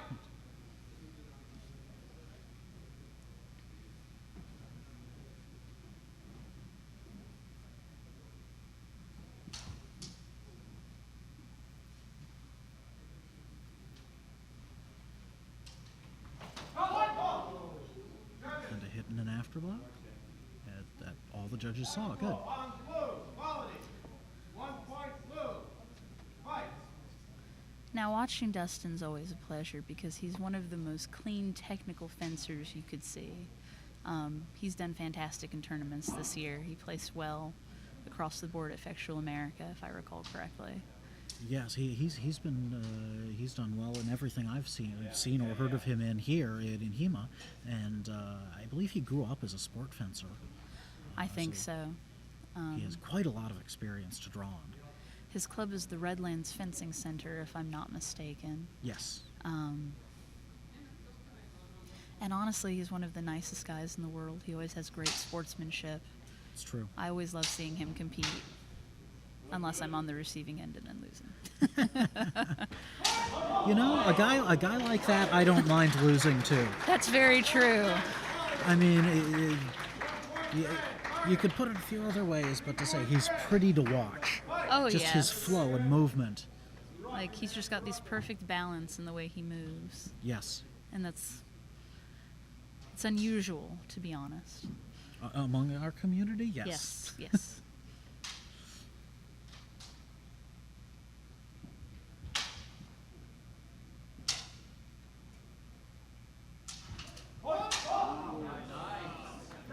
Very excellent. And it's fairly rare to see a good thrust with these sabers. Most people don't practice it. No score. First match, red. Though it obviously can be done. Good job, Dustin. We'll see if Sam can do as well as he did with the sword and buckler and bringing himself back, and thinking himself back into the match, or into the set of matches, 2 out of 3. The only thing you can expect out of Sam Street is the unexpected. He was definitely a dark horse for winning the Franco-Belgian back in March. That's true. I actually won some money by betting people that he would win. I was quite satisfied about that, so I'm hoping he'll pull it out again today. Why, did you put money on him today? Maybe. I'm not going to say that on camera. Table ready?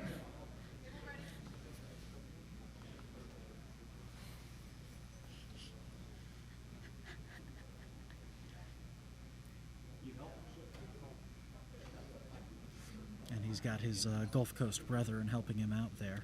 Kristian Roukonen from New Orleans. There's actually a very admirably close community between fencing schools in Louisiana and Texas. They're quite close. It's actually been great seeing people rooting other people on who aren't necessarily from their club, especially if it's someone who came alone or with 1 or 2 people. Yeah. The camaraderie here has been great. Absolutely. And even more to what you say, we haven't talked about it yet. Judges. 1 point blue, quality. 1 point blue, target. 2 points blue.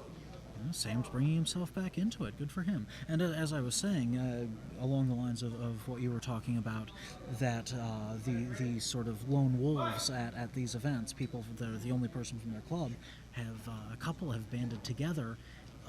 That this Longpoint is holding, among other things, a team competition where we tally the points for groups, teams, Virginia Academy of Fencing, Blood and Iron, Maryland KDF, anybody that has multiple fencers. And a few of these single people have asked us, could they be tallied together because of their close ties and friendships. And it's interesting to see who has met and come together and brought their clubs closer ties, even though they are here alone as individuals from a single club.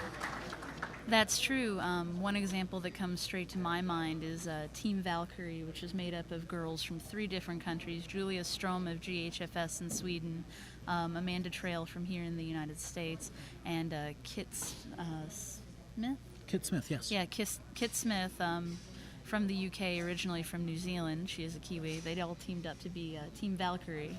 So it's been That's fun to wonderful. watch them working their way through the tournaments. I'll be honest, I haven't tallied the points for any of the team competition yet, so I have no idea how any of the teams have done. Just the boost it gives for camaraderie makes it completely worth it in my mind. Yeah, absolutely. Fighters, ready? Fight! Now here we are for the third match. 1 each so far.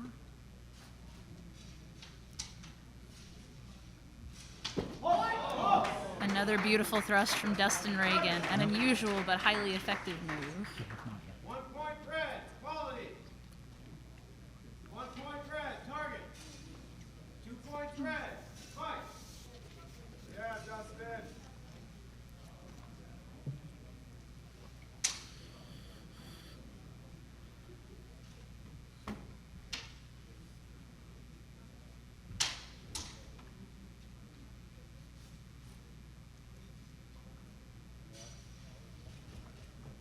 Sam attempting a thrust of his own there.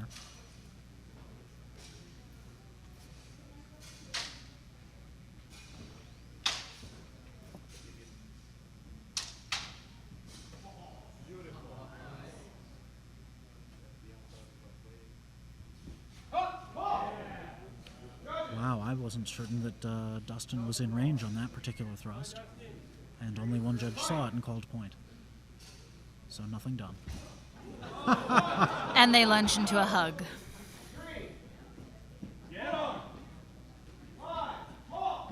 And Mike Edelson gives a 5 count before he halts the action to allow somebody the opportunity for grappling. Although, if I remember correctly, grappling doesn't win any points in the Sabre rule set. I was correct? going to ask. I think you're right. I don't think you can win any points grappling in Sabre, although you're welcome to try. I think that the determination is that you're allowed to use it as an opening technique, where if you push the person off balance through a grappling technique, you can then gain points, but through a hit. That makes sense. But you're right. The grapple itself Yeah. is worth nothing. But it's not all that unusual to see Sam closing to grapple when he... Oh! Excellent command of That range was by a- Sam. Sam has an almost preternatural sense of his own measure and distance. That's probably the best thing Yeah. about him and the other short fighters that I've seen in the national, international scene. Nathan Graperas is an example.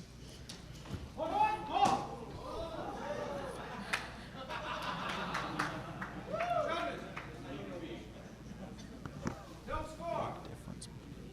Time, Dustin. Fight.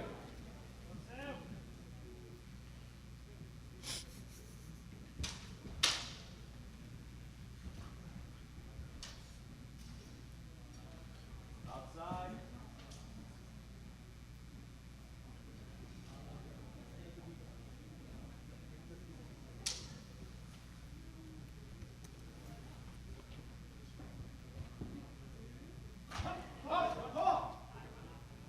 Judges. Double hit. 7 seconds. Fight.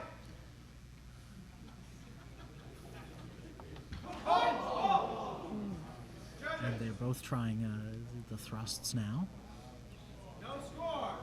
with 3 seconds left on the clock at this point. One clean hit could win it. And that's time. 30-second rest.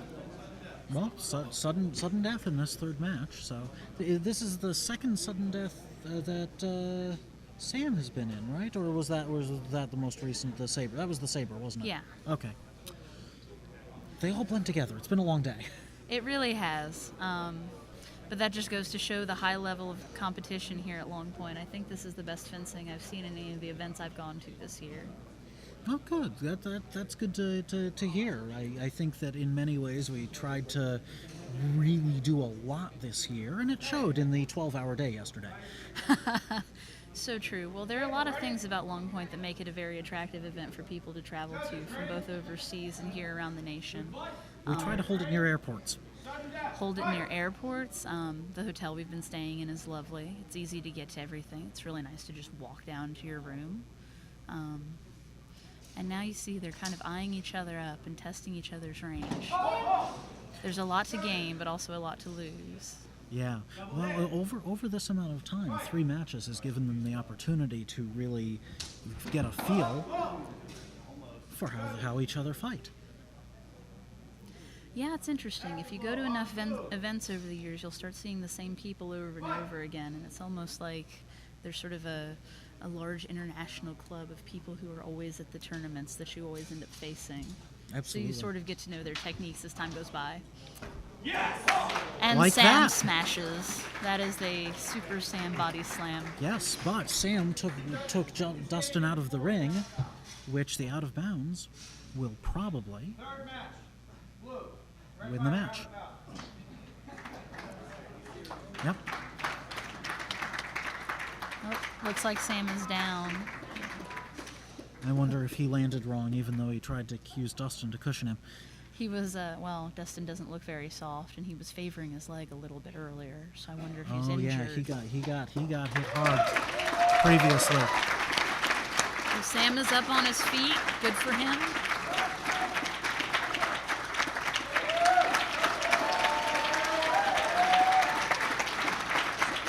Nice to talk about that between the matches.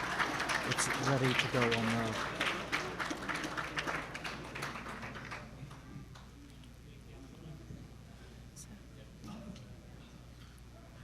Yeah, well, as we were talking about before, the teams that come up sort of their own accord through friends and various things, and so the team Valkyrie is a set of women based on a larger group. Yes. Yes, actually. They are basically all of the women in HEMA are part of a group called Esfinges, which is a Spanish word that means sphinxes. What Esfinges is an international outreach and support group for women in HEMA. It's open to all women in HEMA. Basically, women get together, they exchange ideas, they support each other, they try to encourage more women entering the sport and competing actively. That's wonderful. The group's been around for a little bit over a year, I think, or maybe 2 years. It was started by a girl down in Mexico named Mariana Lopes, a very nice girl I've had the pleasure of meeting last March back in Houston. She's awesome. She really is. She's 90 pounds of pure fury.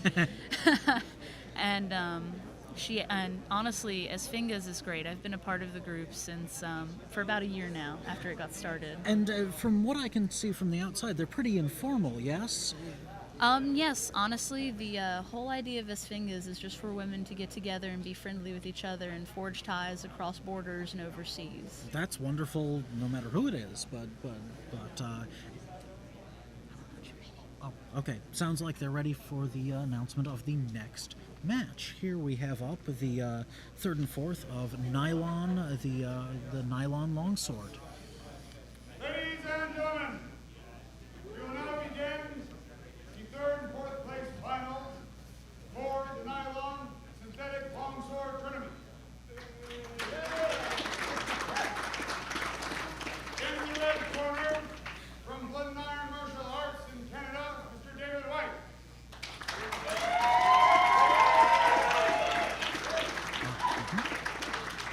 In the blue corner, from the Virginia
started quickly.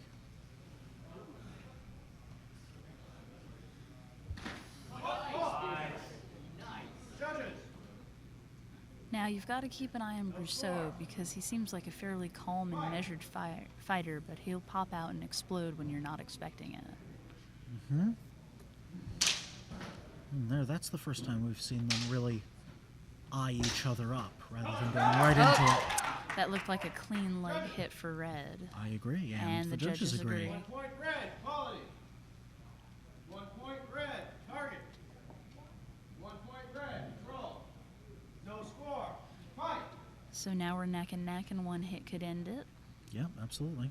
One hit could always end it. It's a question of that last control point, that if the judges feel that one fighter has controlled the opponent's weapon while making the hit, you can gain up to 8 points total from a single hit.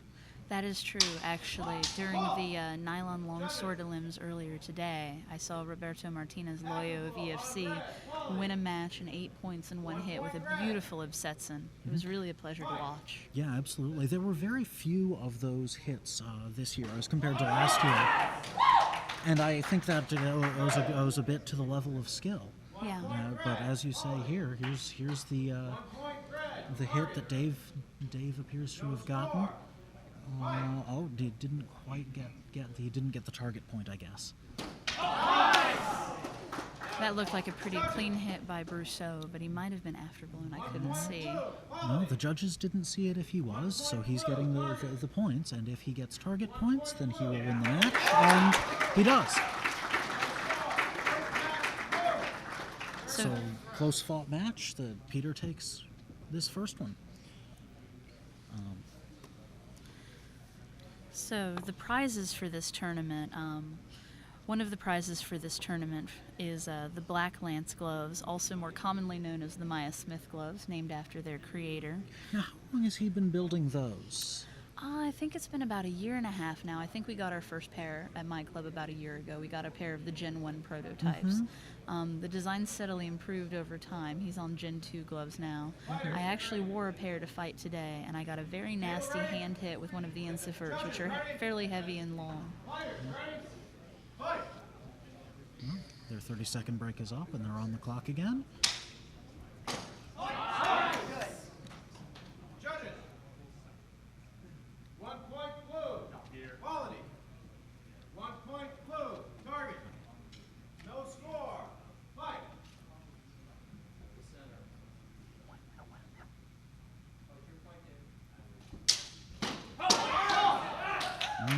Good flurry, and I think Dave got a good hit in the middle of it, and the judges agree. Looks like it, Ben. 1 point red. Target. 1 point red. Control. No score. Fight. So still very close fought matches. One hit, the next from each fighter, one after the other. And here a hit and an afterblow from Peter and then Dave consecutively.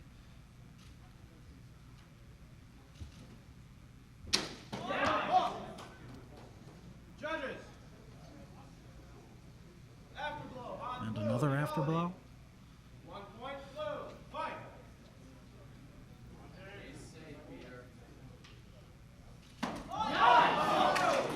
Beautiful. Excellent use of timing. Beautiful clean head hit by Brusseau. Quality. 1 point blue. Target. 3 points blue. And that wins the match for Peter Brusseau.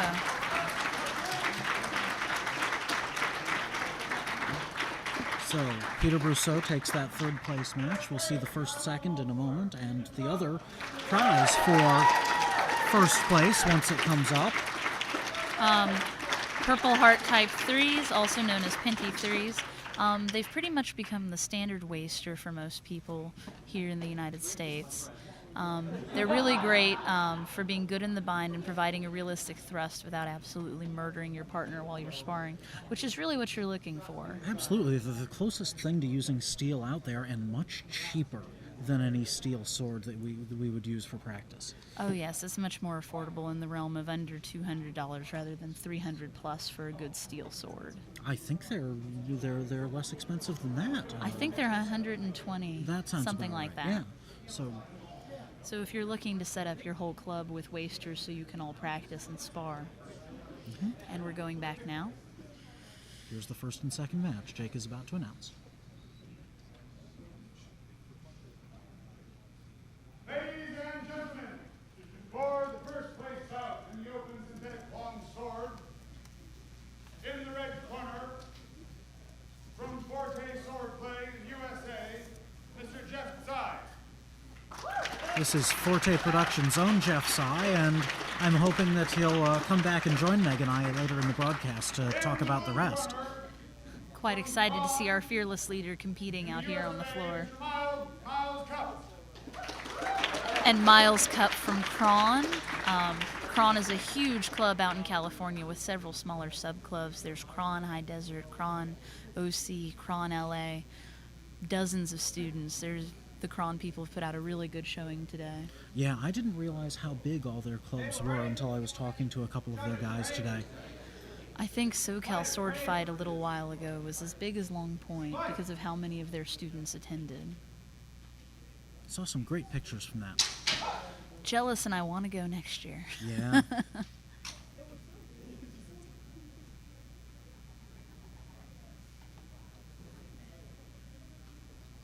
So these guys are taking their time and eyeing each other up. Very different from the third, fourth match. I remember the first time I saw Jeff fight at Longpoint 2 years ago. There was a King of the Hill style tournament. He stayed in for 10 rounds until he broke his pinky. And he was largely considered the unsung winner of that tournament just because he was taken out by an injury. Yes, absolutely. He showed no signs of quitting. Jeff Tsay is a machine. Yeah, he did a great job in that tournament, and basically every time I've ever seen him fight. He jokingly made a comment to me that he would like to have a live stream one day where he wasn't in the finals, but tough cookies, Jeff. Well, if he keeps doing this, we'll see if we can oblige him.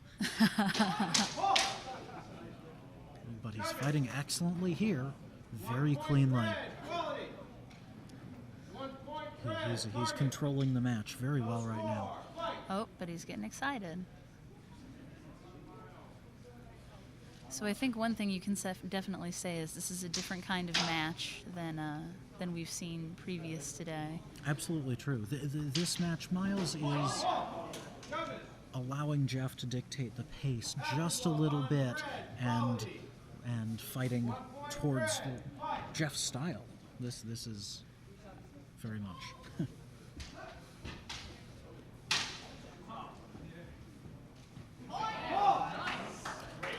That was some beautiful Handarbeiten right there, which is handworks for those of you who don't study in the German tradition. An you interesting should. case. An interesting case, because Myles, yes, did have his sword on Jeff's mask, but it had been controlled down so that it didn't hit. Certainly not hard at all to Jeff's mask, which is why they didn't call a point to Myles and gave Jeff the points. So. Yeah, Jeff won the first match. So Jeff won the first match 12-0, which is pretty fantastic from where I'm sitting. Yeah. Let's see if Myles can bring it back. Well, certainly Sam has in his previous matches, so, these Westerners are pretty good at pulling themselves back into these things. Westerners, Texans, Californians, all the same in my book. A little bit of regional rivalry there, Ben. Me? You? No, never.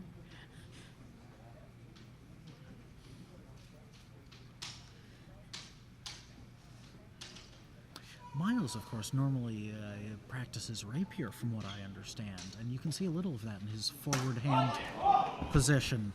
Yeah, and you can see how he stays strong on the center line. I Yeah. don't see him triangle stepping or stepping off to the sides very much. Yeah, which is what Jeff has taken advantage of a couple of times. Yeah. though not there. But that just goes back to the eternal rivalry of what's better, a rapier or a longsword. Absolutely. I'll leave it to the viewers to decide for themselves. 3 points red, control. No score. Oh, match red. Next match goes to red. That's 2 matches for Jeff. So, I think that decides it, right? yep, Jeff is the champion, and Mike will bring him in and hold up a hand. First place, synthetic longsword. Outside.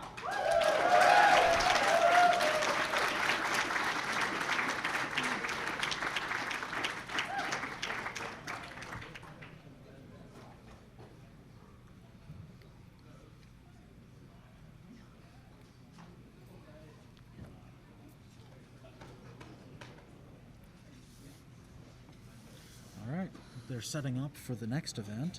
This is going to be, we're moving into the women's longsword sets of finals. First, third, fourth, and then first, second, of course. Swords are in the center of the ring, and they're organizing the judges right now. Here comes Jake out to make an announcement.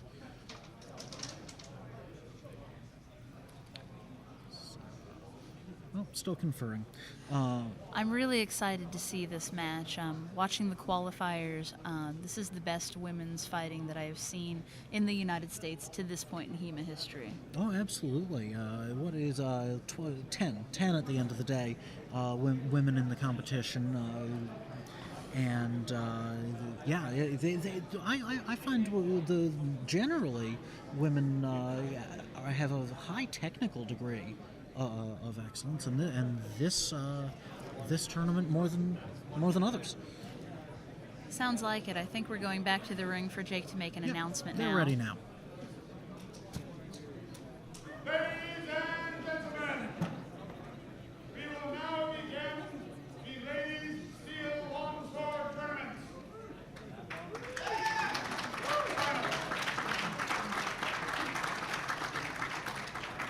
In the red corner, from the Gothenburg Historical Fencing School, Miss Julia Strom.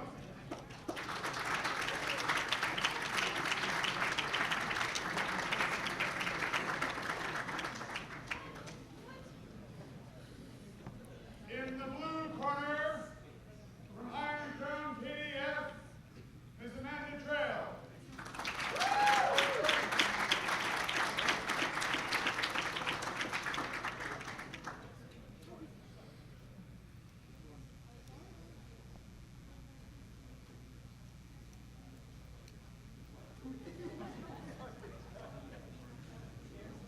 So Amanda's on her corner, and Yulia's walking around to hers. You see some of the strong camaraderie. Both of these girls are on Team Valkyrie, so someone on Team Valkyrie is going to win. Yeah, absolutely.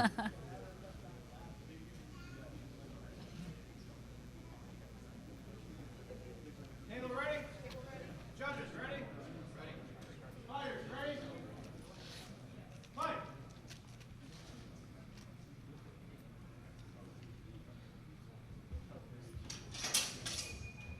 Fight! Ball! Judges!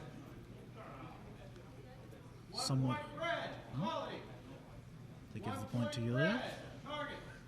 2 points red, control. 1 point red. Fight! Some close action there for that point.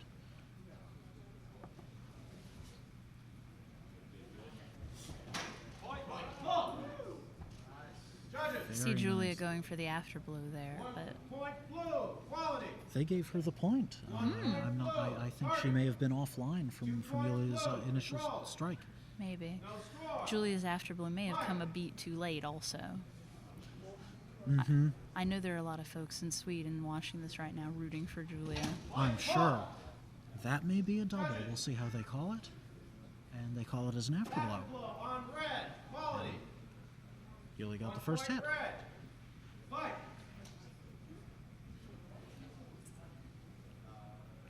It's a close match.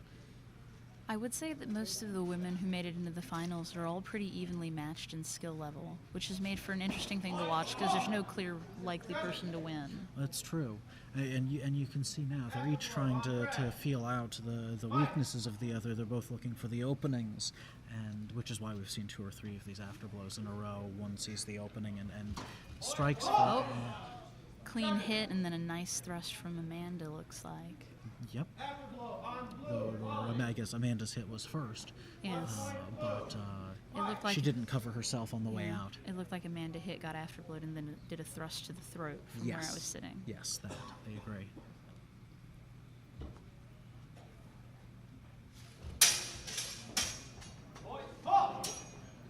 Judges. Double hit. No. Fight.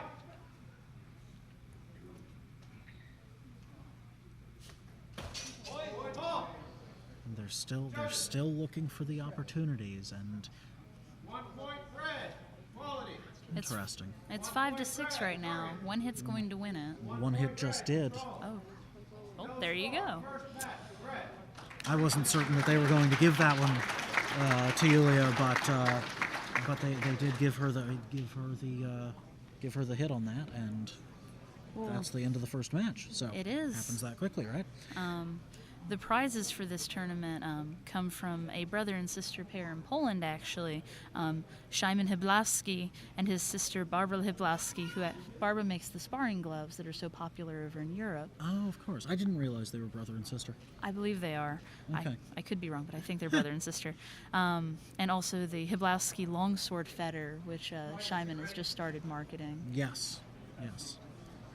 Honestly, it's great to see Polish products over here in the U.S. I'd love to see more Polish people making it to American tournaments. Yeah, absolutely. Though they have their own circuit of tournaments over there that is highly competitive and lots of people, from my understanding. Absolutely.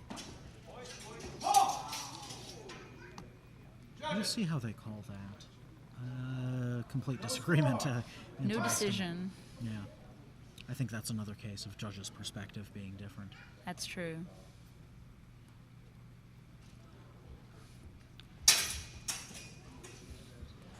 It definitely seems like the intensity of the match is ramping up. Yeah, it's true. 1 point blue. Quality. 1 point blue. Target. Though their movements 1 point blue. Control. are making it slightly hard to see exactly who's in control, I think. Not as crisp as some of the earlier matches that I saw from each of them. Although that was a nice hit on Amanda, although she didn't completely cover herself on the way out. Yeah, that's what I mean. Is they're getting the points. They're fencing okay, but it just drives home the importance of protecting yourself from getting hit first and going after the point second. Absolutely. I will say that I have not seen a whole lot of suicidal fencing here at Longpoint, which is great. That's true. I think it's indicative of the whole community, all of us getting better. And that's what we want, is progress forward and forward, right? Yep.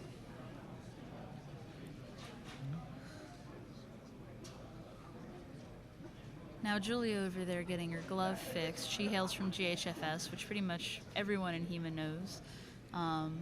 One of the more well-known clubs in the HEMA community.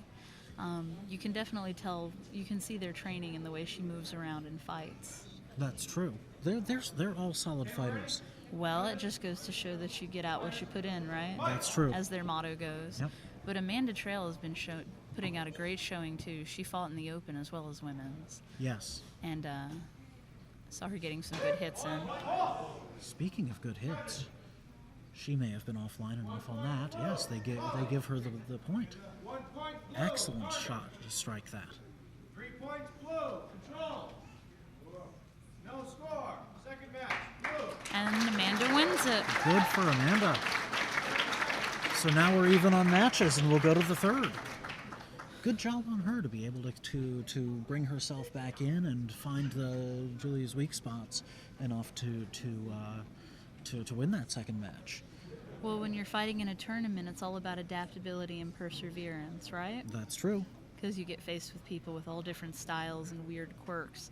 And it's not like when you're at home and you've been fencing the same 5 people for several years. Absolutely, and that's one of the things that everybody's talked about with tournaments, be bringing yourself outside your box and trying something under pressure. That's really one of the best reasons to compete. It's my personal opinion. It makes you a much more well-rounded fencer when you face other people in a competitive, pressured setting. Absolutely. 1 point red. And here they gave Julia the point for that last exchange,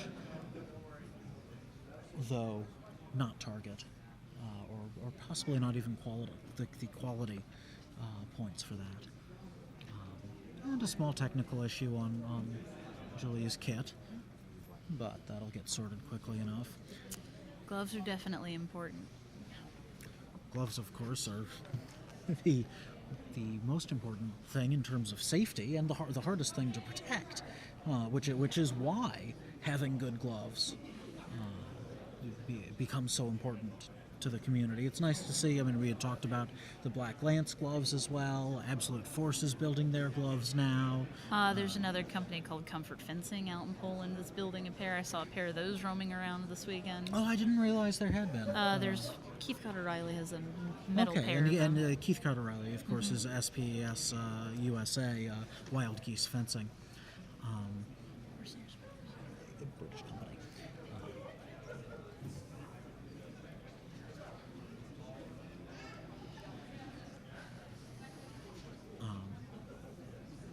So hopefully they have this sorted out pretty quickly. Looks like they're getting close.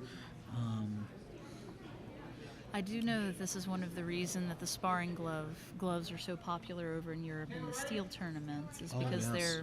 they're largely recognized as one of the more popular and protective gloves for fencing with steel.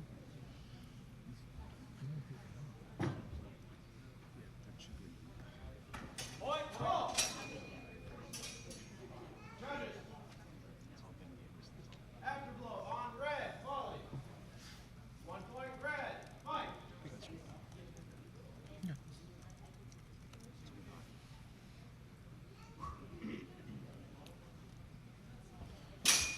Point call. Good second effort by Amanda. See if she gets rewarded. And 1 point red. nope, they see Julia's hit alone. 1 point red. Target. Well, if Julia has the heart, I would say that Amanda definitely has the precision as a fighter. That's true. Though, in this particular case, Hart wins it. Good for Julia. Yes.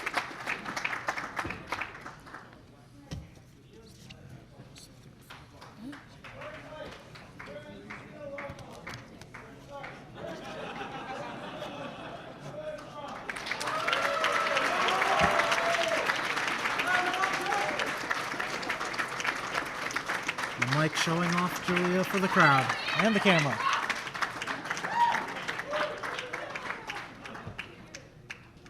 Not on the judge. Oops.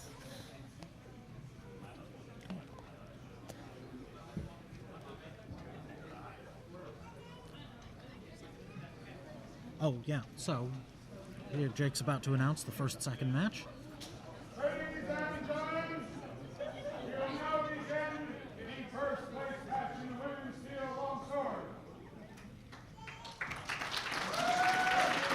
Just going to cut back in when it starts steel.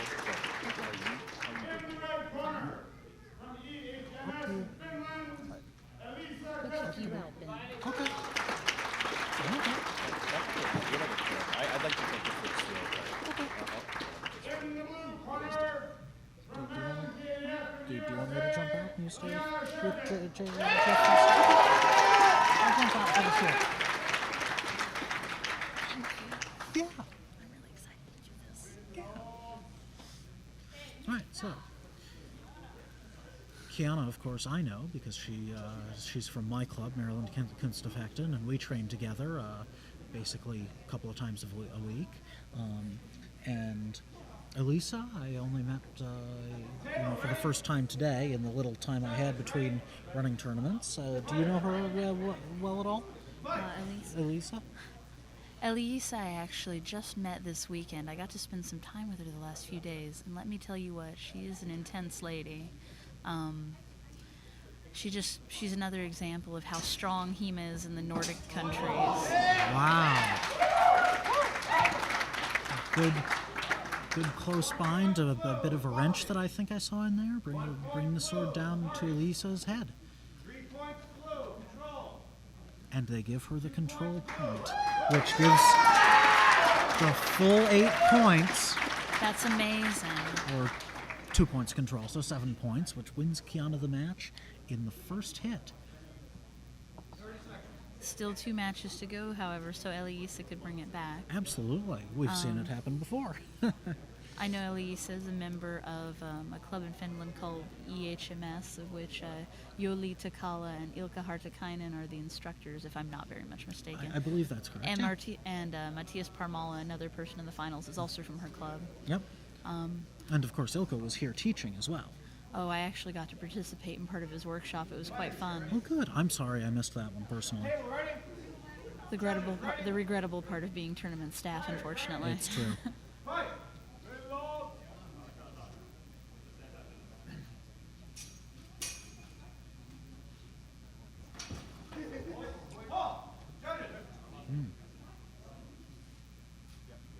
Interesting that the judges, I thought I saw Eliisa hit Kiana's hand myself, and I did not see Kiana's hit. No score. Fight. Well, no one hit this time, so Eliisa's not going to make it easy for Kiana. That's true. And Eliisa steps out. We'll see how they call that. Afterblow on blue. Quality. No score. Fight. You can see Eliisa thinking harder about it now as she comes in. But she obviously can't just run in at Kiana. Absolutely. Though they're both. This is great technical fencing, isn't Yeah. it? It definitely is. With the steel, it's sometimes hard to see exactly what the movement, the hit is, because it is so quick. Now, you know what I saw right there? I saw Eliisa come in with a strong Vorschlag, and Kiana came back at her, and she popped up into a really beautiful hang-in and took the hit and then came back. Yeah, absolutely. Though at least the judges didn't see any contact or hit. I don't think I saw any clear contact either. Judges. 1 point blue. Quality. 1 point blue. And that one's interesting that they give the points to Kiana there for the low hit, and don't reward Eliisa for the high hit. And I believe that's it for the first and second place in women's longsword. Yes, it is. That gives Kiana the first place and Eliisa the second, I believe.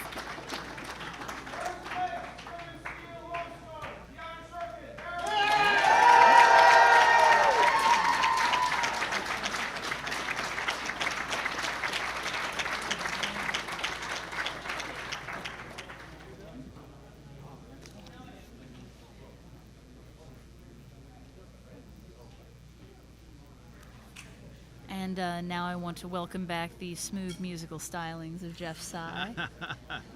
Sure. Did you have a good time fighting out there, Jeff? I honestly don't remember. I do not remember much, I have to say. That was something else. I mean, I think it's important to come clean. I don't think I did particularly well in the pools. I won 2, I lost 2, and one of the bouts that I lost to was Myles Cupp. So I did not go in there thinking that it was going to be an easy fight, and I don't think it was an easy fight. All right.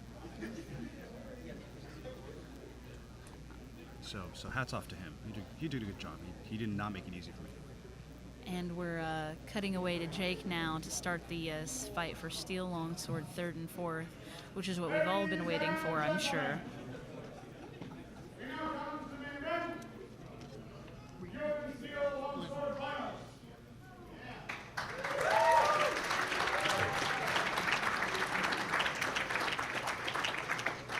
This will be the match for 3rd place. In the red corner, from the Residence Fencing Center in the USA,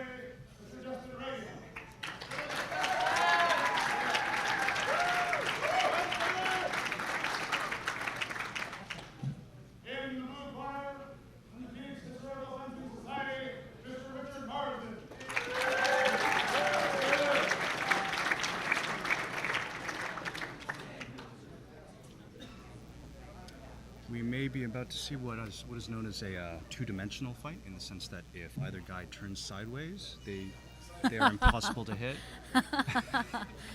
I jest. Richard's certainly one of the more Yeah. notorious characters in That's right. HEMA, Yes, he with is. his signature Mexican door knocker codpiece. If you see the golden Yes. skull sparkling Yes. I don't know down if we his- can get a close-up of that.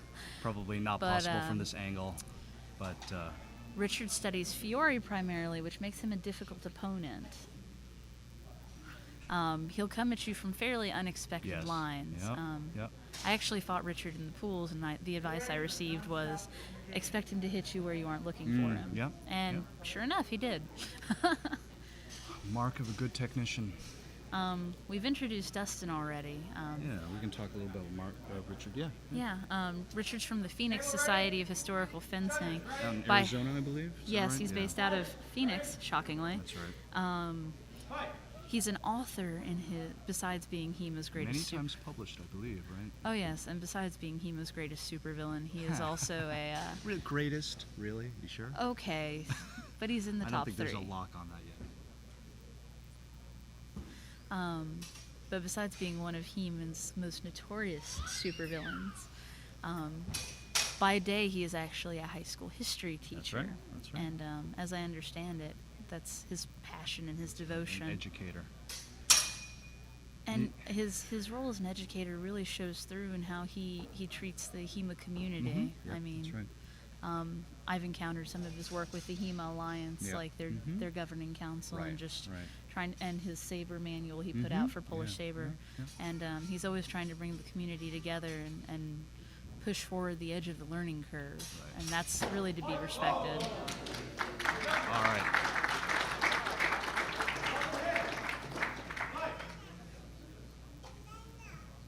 So they're really getting going here with the heavy metal bout. Heavy metal HEMA.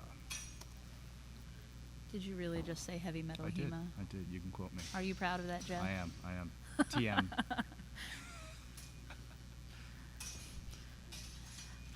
And of course, if Richard's fighting, we have to give a shout out to his sci-fi series, The Traveling Tyrant. Ooh. Very nice hit there. Well, let's see. How are they going to call that? Yeah. I can understand the Undecided. disagreement on that one.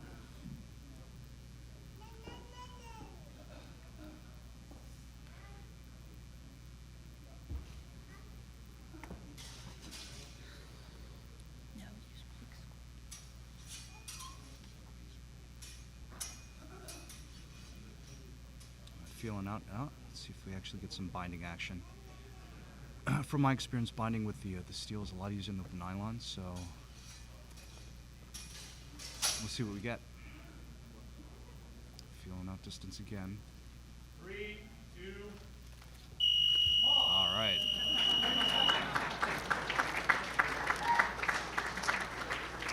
Okay, well that was. For the HEMA cards. Good idea. Please don't wrinkle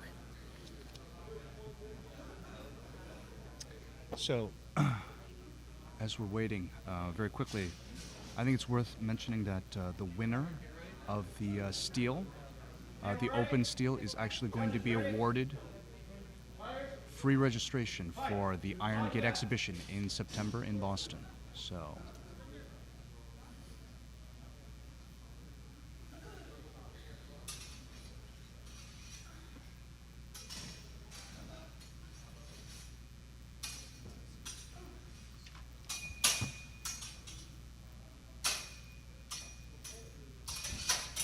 Ooh, nice. I'm not quite sure if Marsden was able to get something in there. Nope, it doesn't look like. 1 point red, target. 2 points red, control. No score, first match, red. And Dustin Reagan wins the fight. Although I couldn't have told you who would win this match if you had asked me beforehand. No, it's not a lock on either of these guys. They're both very good. But I think that was good. Actually, from the German perspective, that was good use of feeling. I've You got got a a bind. Uh-oh. Yes. I've got a feeling this is going to be a very interesting match. Man, I knew it was coming. Boy, did I tee that one up. Game, set, and match, Jeff. That's right. That's right. I'm only good for one bout. Ready? Judges, ready? Fighters, ready? Fight!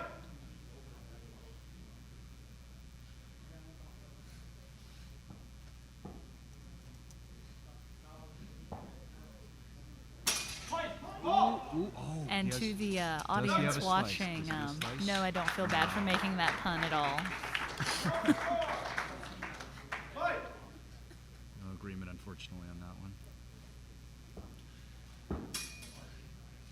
Richard's got this weirdly accurate sense of Yep. distance and timing, which he just Which he demonstrated just very demonstrated clearly. very well. Yep.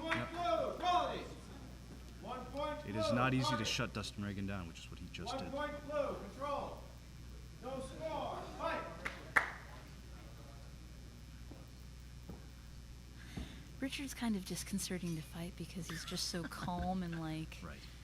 nonplussed about it. Like he's just very cheerful and sweet. Now, was that enough tempo separation? Yes, it looks like. Yep. Afterblow, So an afterblow situation. 1 point blue, fight! Very consistent call there. Here we go. Dustin's thinking he's got to be a little more aggressive now from the way he's moving, I think.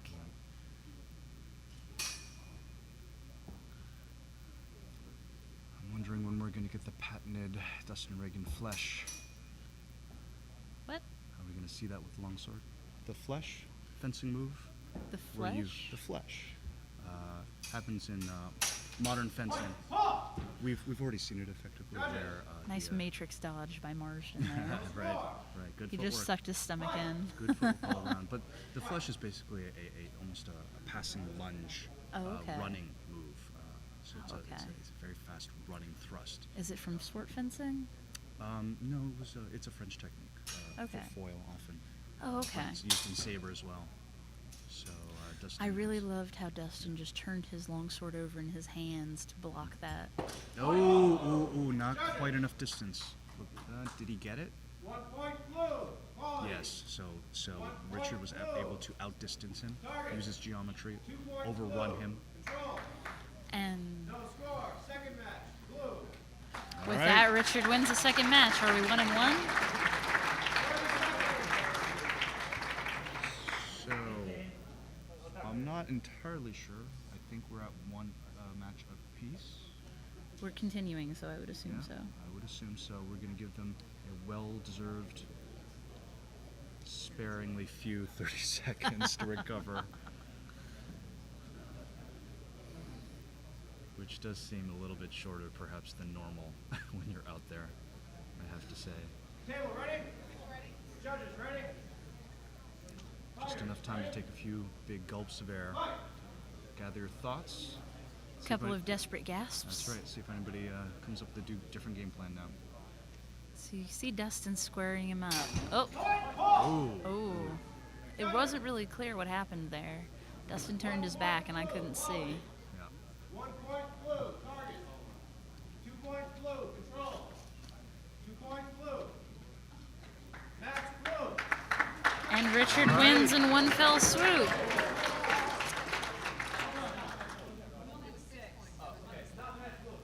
Not quite yet, so we've got one more point to go for Richard. Mike Edelson was a bit premature. Oh, that's low, Jeff. Oh, isn't it This is low? going to go on into posterity. Edelson is going to kill you for that. Yeah, well, I can run pretty fast. Oh, and now you're calling him. Now are you calling him slow, Jeff? That's not nice. I did not use those words. You cannot quote me on that. You just quoted yourself. Not with those exact words. No. Are we heckling each other? It's possible. I think we may be turning into the Waldorf and Statler. Get me my mustache. Scott, I'm going to take your place. I pay good money for that. See that. I think that might have been a double hit. Double hit. Yeah. Fight. No doubles, gentlemen. No one likes it when you double. That's right. You get style points deducted from that sort of thing. And it's all about style. Looks probably an afterblow. Yes. Afterblow. That was pretty clear. Yep. Fight.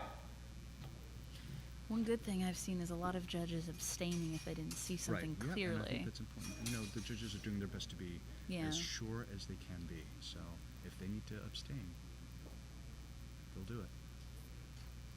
It's the right thing to do. Oh. Actually, I'm not sure anything actually happened. Yeah, I don't think. I swore I saw a thrust from Dustin, but I'm not sure it made good contact. No, yeah.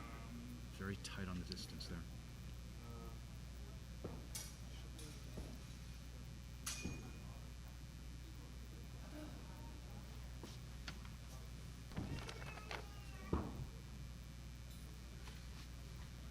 Oh!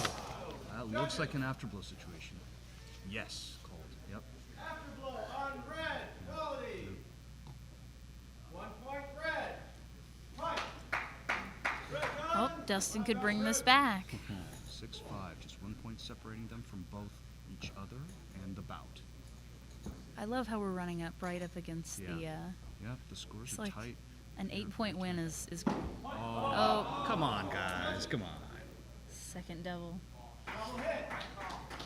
Fight. One more and they're not out. entertained, Marsden. We are not entertained.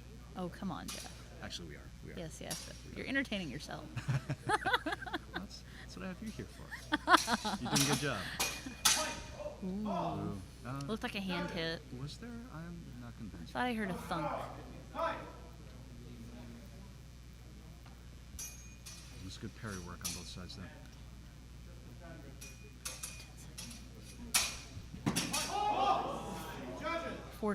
5 seconds left in the match. Yep. Afterblow on red, quality. We're tight on points. We're tight on time. 1 point red. Oh, we are tied up. 2, 1. A wise decision, I think, my opinion, from Richard Marsden to literally run out the clock. We are in sudden death. Dun dun dun dun. Sorry, guys. Yeah, we've at Forte Productions we've been thinking about sound effects. When to start introducing them. We may have to I think start. you should voice the sound effects and then just play them Maybe over. we'll just have you do it. All right. And here we are with bated breath. I thought you said bated blades for a moment. I know. It is. It's a kind of a toss-up which way to go on that, especially in this community. All right, here we go. I'm sure both these guys are going to take very careful stock of where they are here. Oh! Bad, Jeff. Bad. Sorry.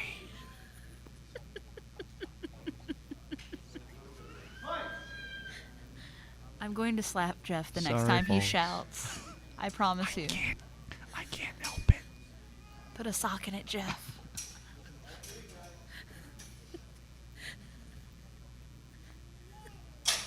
Oh, all right. And Jeff managed to restrain himself. I'm not sure which I'm more surprised at.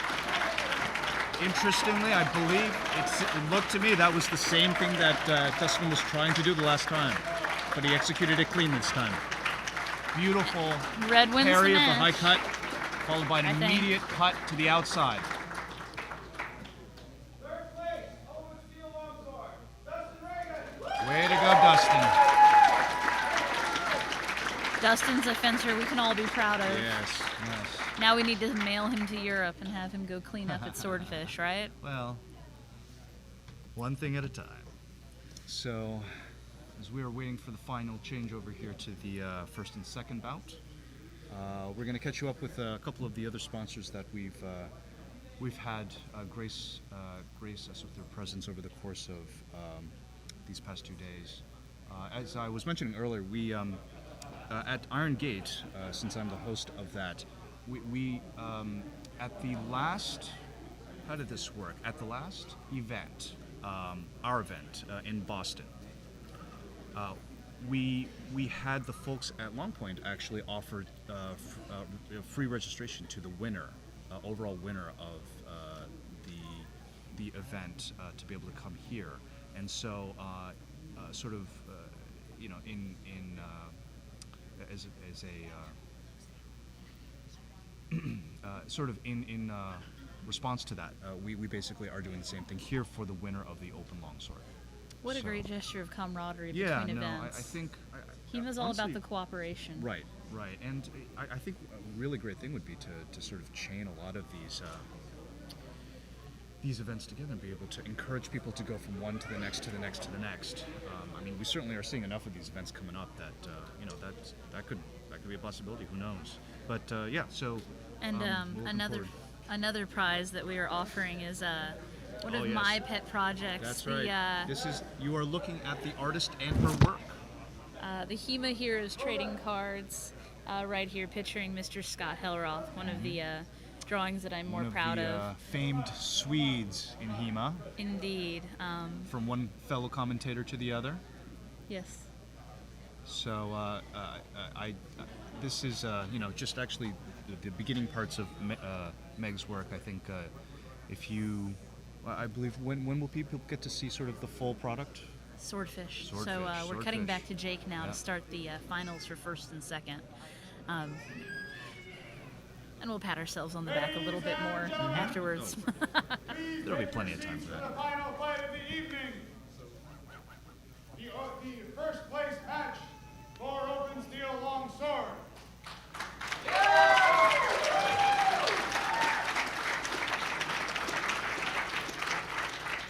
In the red corner, from Blood and Iron Martial Arts in Canada, Mr. Lee Smith.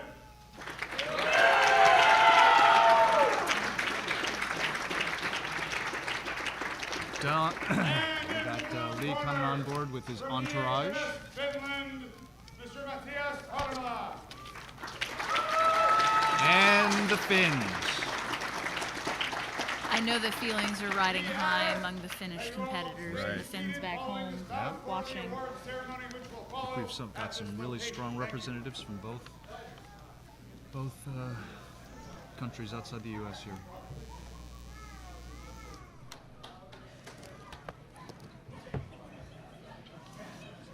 This is going to be a really interesting match.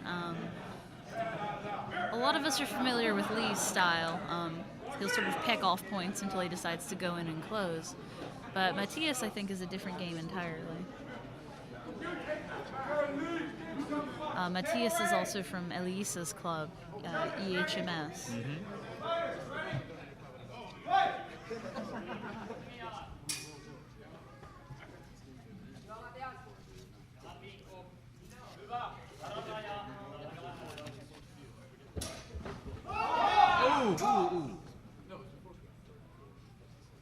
Bit of core there. Pretty sure it was intentional. 1 point red. Target. 3 points red. Control. No score. Fight. Oh.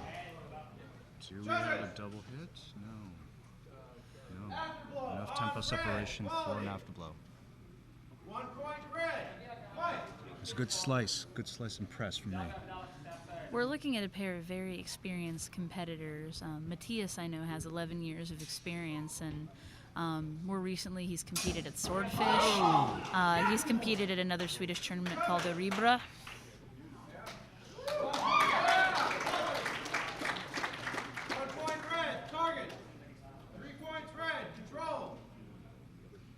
2 points red. First match. Red. And first bout goes to Lee Smith, head of Blood and Iron. They tell me that he practices a mix of Meyer with modern sports medical science. So, you know, mixing, again, a lot of the traditional with the modern in terms of technical knowledge.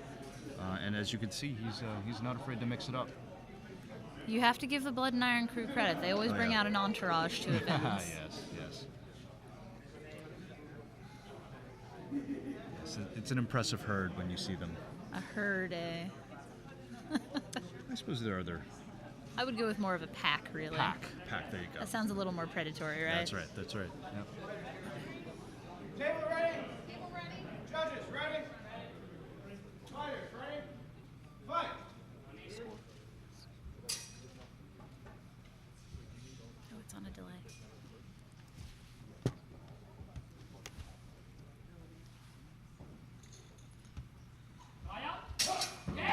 Oh. Ooh. Judges, All right. 1 point blue. We have agreement on blue. 1 point blue, target. 2 points blue, control. 1 point blue. Fight. And Matias comes out really strongly there. I think he could take this match. Oh.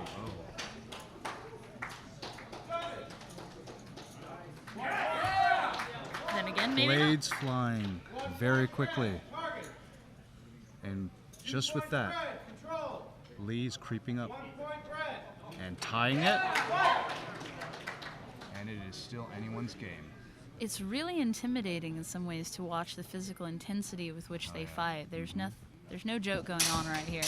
Good cover. Oh, did he get the leg? Did he get the leg? Did they see him? It looks like they did see him get the leg. And that wins the match. And that seems to be it. Good show of camaraderie. And he's going to carry him off to his tribe and steal from the Finns, Matias. Good for Lee. And good for Matias. Frankly, good for the international community. Very strong showings from all of these guys. First place, open sea and long sword. Lee Schmidt of Blood and Iron.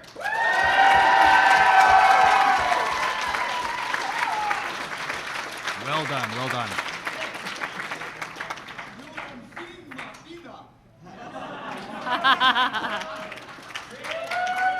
If I'm not mistaken, that might be some salamaki. Nope, it's just cider. But I think there's going to be some salamaki celebrating tonight. Yep. My understanding is it's tradition. Something about Canadians, Finns, and being blindingly drunk. Yes, sounds about right. Yep. Oh, and now they're carrying Lee off back to their lair. Not sure what they're going. Not sure what those 4 gentlemen are planning on doing with Lee Smith, but I'm sure it'll be fun. And actually, speaking of the international community, we've got a couple sponsors to thank, actually, from overseas. Again, Sparring Glove by Barbara Schlebowski, as well as Schlebowski's Longsword from Zyman. So we've got a couple of contributors, vendors from overseas that really have produced some very fine work. As you have seen today, these the gloves that many of us are using, and some of the swords that we have been training with, they're outstanding. Indeed, Poland seems to be the place for the top-of-the-line HEMA products. Yep, you've got Poland, Spes, you've got the swords and everything. You've got Spes, you have Insifer, you have Szymon Szulowski. Let's see, Comfort Fencing. Right. All kinds of, the variety is really nice too. Yeah. And speaking of Spes, we have a American representative from Spes here, Keith Cotter-Reilly.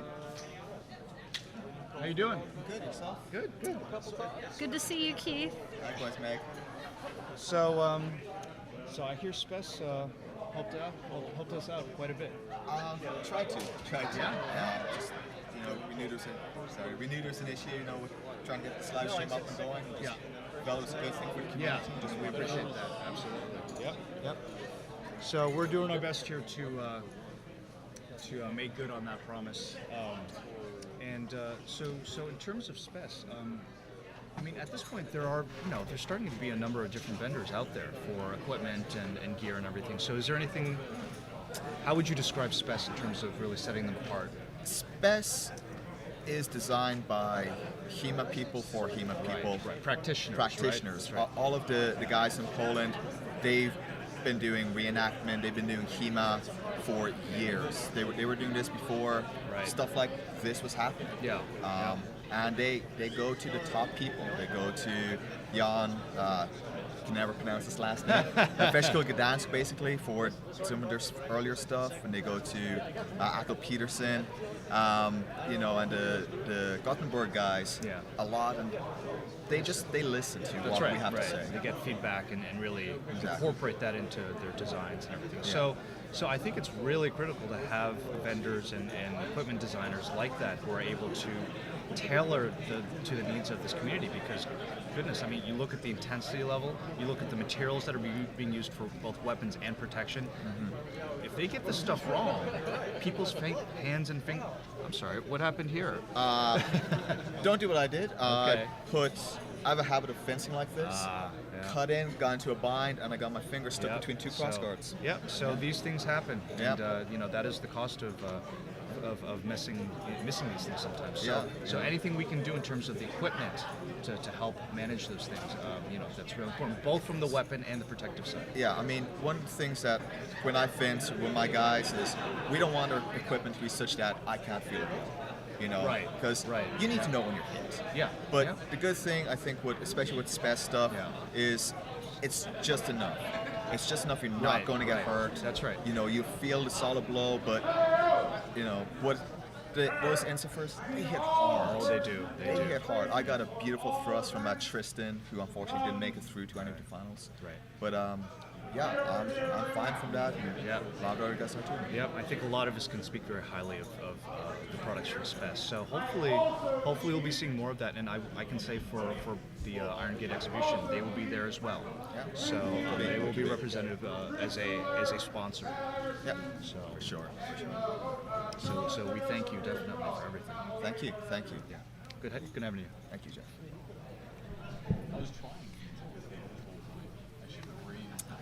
Hello again, HEMA. Don't Hello giggle at again, me, Meg. Jeff. I'm not giggling. You That were- sounds very different when I Here giggle. we go. Jonathan And Mayshar, Jonathan Mayshar, the you're sneaking in. president himself of the HEMA Alliance. Sneaking in. Well done, And Lee Lee. Well Smith. done, Lee. Thank you. That was intense fight. Am I on camera? You will be. Yes. There you are. There you are. You We can got even see you. my ear. Look at that. Canadian I'm pop? sure. I'm sure. Is that what they call it? Well, like I said to him after that, I just like, I think it's like Yodan Vina. It's like let's drink some booze. Yeah. So, any sort of immediate thoughts post game there? Can you even remember anything? I can. Good. Good. The Finnish school led by Ilkka are a tough group. They're fantastic. I have the highest level of respect for them. I did not take this easy. I was outside training in the hallway to make sure I was not taking gonna, it very seriously. I was not right? going to give this guy an inch. If I gave this guy an inch, it would be me in second place. Right, 100%. right, yeah, He's yeah. really, really good. Yeah. This has been a lot of training for me, a lot of physical training. Since Sean Franklin joined our club as a conditioning coach, Oh. things have changed dramatically. For the better. For the better. We've really yeah. built our team up, as you guys Yeah. can see. Yeah. Yeah. And to be honest, this victory is not really mine. This victory is my team's. Sure, Like, this sure. this Yeah. belongs to my school and my club. Yeah. Because without these guys, I'd be nothing. They push me every day. When I think I'm too tired to train, they're like, "Hey, get on the floor." Motivation. You know. But Yeah. the thing is, I got all these great young guys in my club. I got my wonderful wife. Without her, I'd have nothing. She's literally my everything. She's my partner in everything I do. Right. Well, congratulations. Thank you. And you're aware that you Yeah, are I have a feeling. now awarded free registration for the Iron Gate exhibition. I might. we'll have to talk. We'll have to talk. It comes at a hard time too because Yeah, I may be yeah. in Europe at the time. But if we talk and figure something out, perhaps. Yeah, we'll figure something out. So now I know you guys are here also as representatives of the HEMA Alliance. So so thank you again for being sponsors for that. Any thoughts about kind of next steps for HEMA? Well, this is a big event and a big year for the HEMA Alliance because Lee has been leading the Curriculum Council for a while and finishing up the tremendous project of rolling out our instructor certification. Right. And it's pretty appropriate for Lee to win the Open Longsword at the certainly the best American event I've ever been to. This so far is the best. The day before, he really grabs the people for the Eastern Certification Board Proof in the pudding, and yes. starts putting them together. But this is Lee's baby, so I'm going to let him talk about the certification. The people have been talking about certifications for a while now.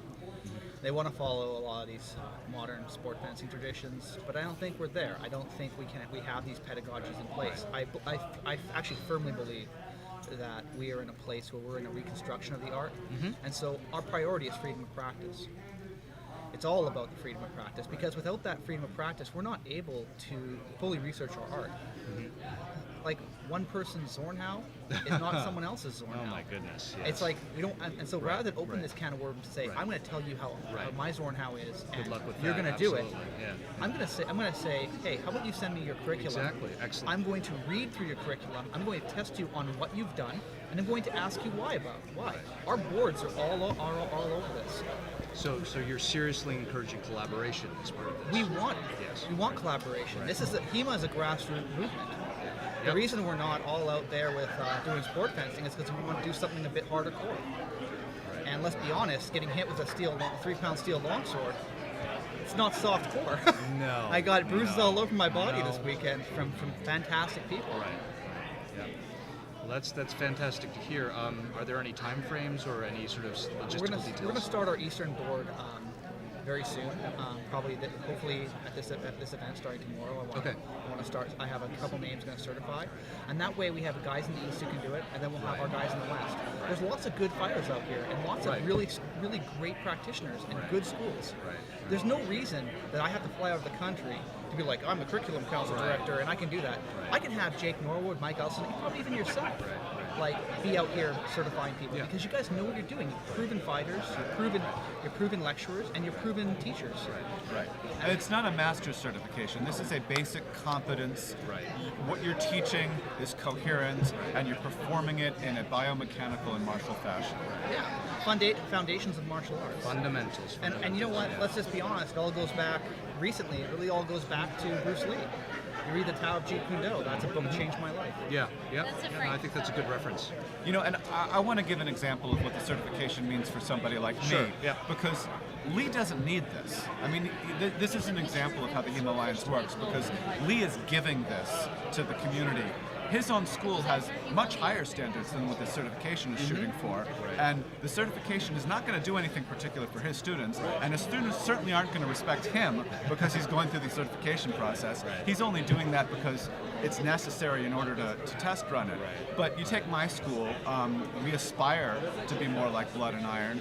We have an internal ranking system. Now, that not every school is interested in having that. Sure. HEMA Alliance certainly doesn't believe every school should, but it works for us, it helps us, and we're just getting started with it. Yep. And you know, there's that universal problem of reciprocal ranking. How do we give each other our awards, or we give each other our levels? At a certain point, you need to go outside to validate it. And what we're going to do in my club, in Kron, is we're going to peg our basic instructor level at the HEMA Alliance certification. So we're going to go ahead and we're going to give rankings below that level.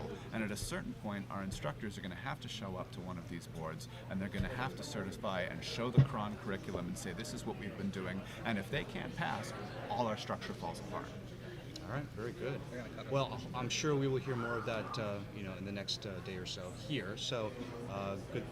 It's a good thing to follow up from, afterwards from this event. So, thank you very much, gentlemen. Hey, thank you, Jeff, for everything. Thanks, Jeff. Thank you. All right, now I think we're going to go over to Jake Norwood. Or we will be shortly. We're going to be starting, I think, the final awards ceremony. And all the pomp and circumstance that will entail, I'm sure. I will admit this is my favorite part of just about every event. I think it really has a positive psychological impact on the participants.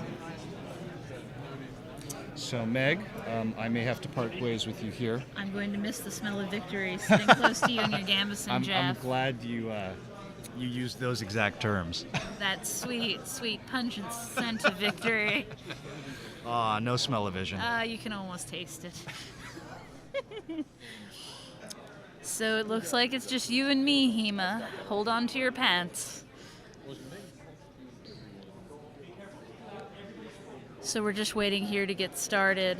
Now, as I was saying, I think the award ceremony is my favorite part just because of how positive an impact it has on the participants, on the fighters, and on the people watching. Practicing HEMA is not easy. It takes thousands of dollars in equipment, travel, time, blood, sweat, and tears.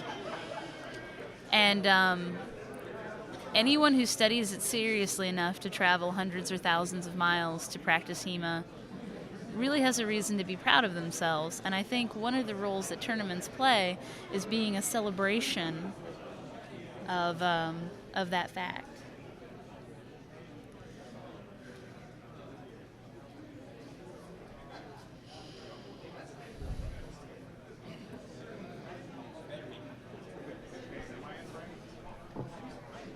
We're just about ready to start here. Jake Norwood looking very slick in his bow tie, which has become a little bit of his. Ladies and gentlemen, now for the fun stuff. We get to award the fighters and all the hard work that they did. We're going to start. We're going to do this in the same order that the matches were fought in. So we're going to begin with cutting. And as many of you can hear, my voice is shot. So I ask for quiet so that the audience can hear me. For cutting, in third place, Mr. Dan Stuart.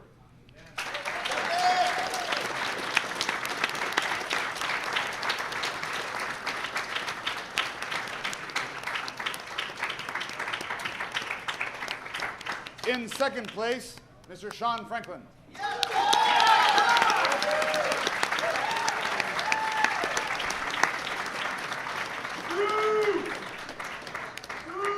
And in first place, and the Longpoint Open Longsword Cutting Champion, Mr. Tristan Zukowski. Surprise! Yeah!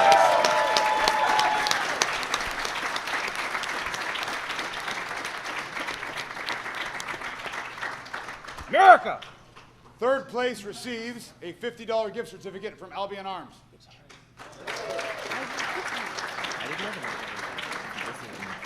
Second place receives a $75 gift certificate to Albion Arms. First place receives a $100 gift certificate to Albion Arms. The cutting trophy made by Iron Antler Forge. And a cutting stand made by Mr. Tristan Zukowski.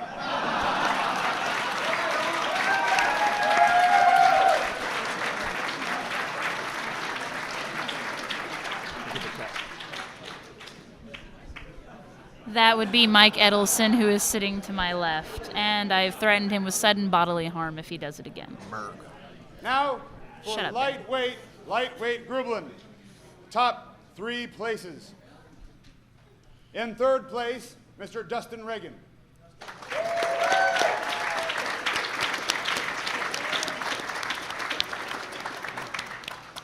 In second place, Mr. Kris Peaches Schmidt.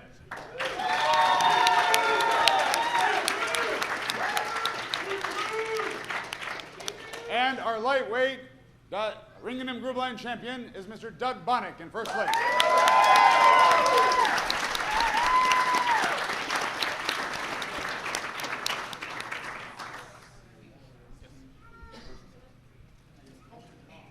First place, second place, and third place all receive a gift certificate for 50% off of a custom-made wrestling jacket from Fulin Designs.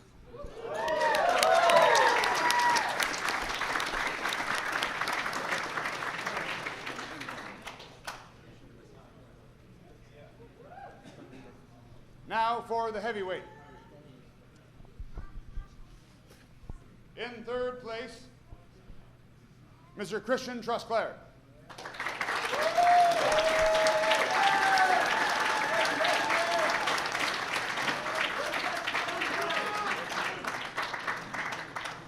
In second place, Mr. Chris Murdock. Charles.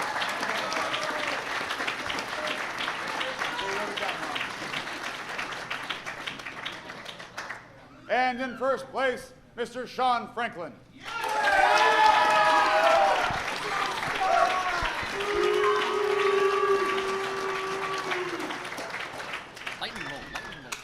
First, second, and third place all receive the same prize of 50% off of a custom-made wrestling jacket from Fulin Designs.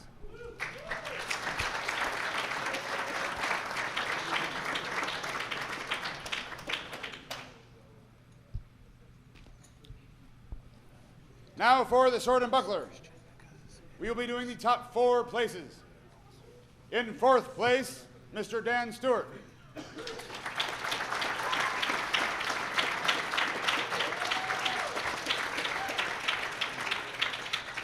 In second place, Mr. Jesse Tucker.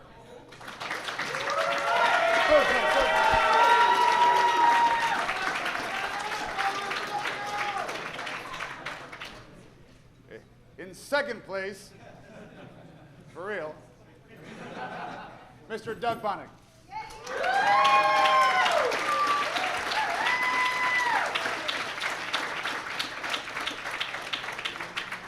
And in first place, the champion of the Open Sword and Buckler Tournament for the second year in a row, Mr. Sam Street.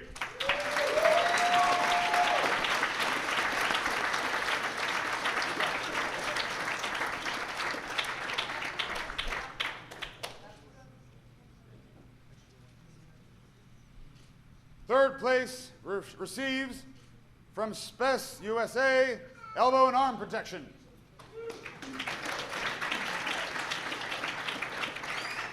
Second place receives from Absolute Force HEMA Gear, a HEMA mask.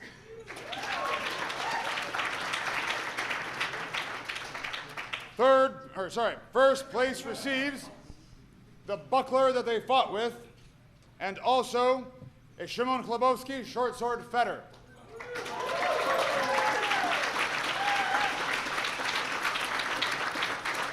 Thank you, gentlemen.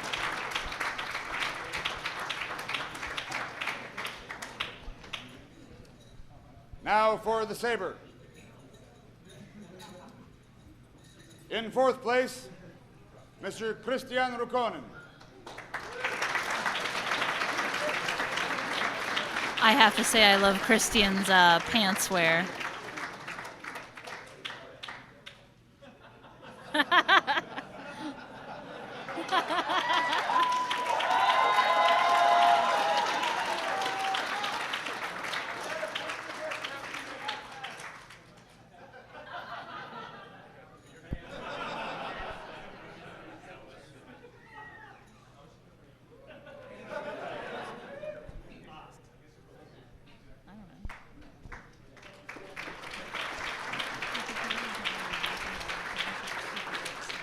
In third place, Mr. Doug Bahnick.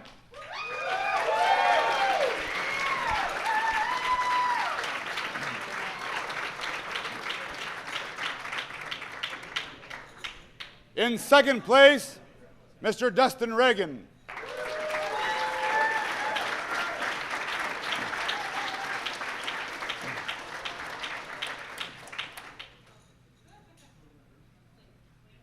And in first place, champion of the Open Saber Tournament, Mr. Sam Street.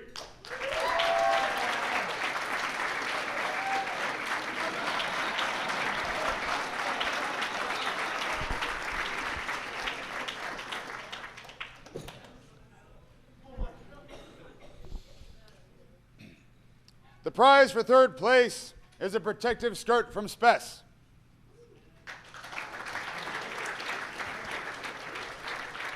The prize for second place is an Absolute Force HEMA Gear fencing mask.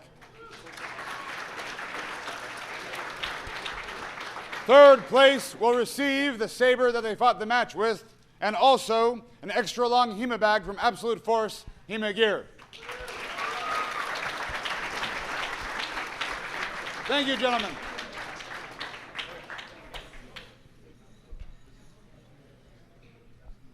Now, the synthetic long sword.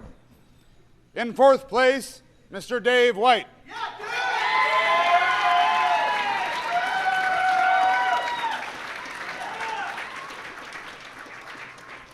In second place, Mr. Peter Brusseau.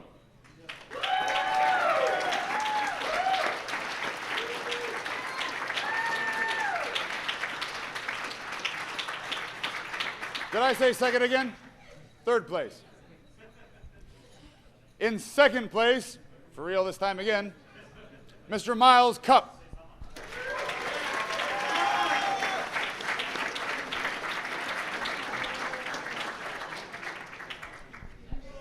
And in first place, Mr. Jeff Tsay.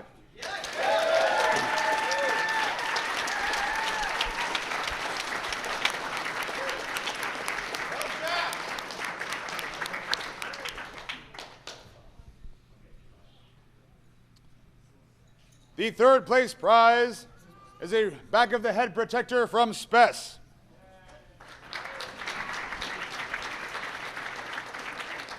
The second place prize is a Purple Heart Type 3, the one fought with, from Purple Heart Armories.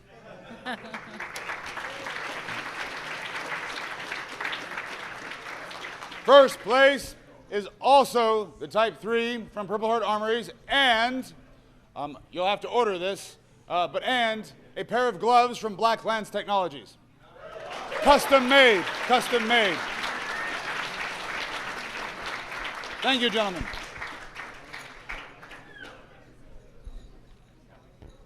Now for the women's steel long sword.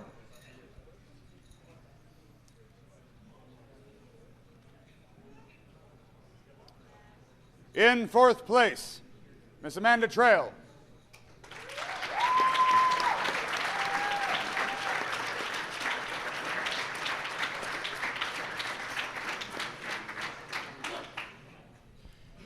In third place, Ms. Julia Strom.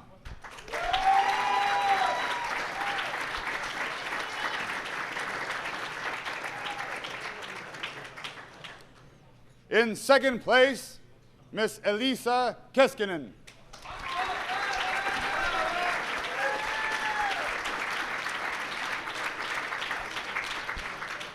And in first place, the champion of the women's longsword tournament, Miss Kiana Shurkin.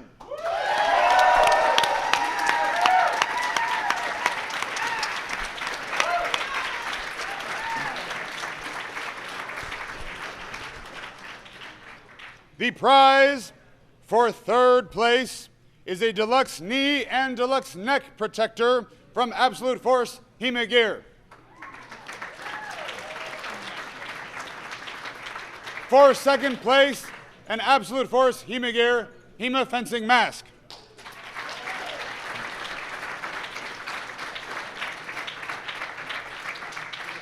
There are two prizes for first place.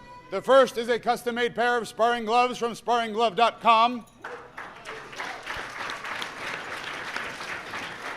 And also a Szymon Klubowski longsword fetter. Thank you, ladies.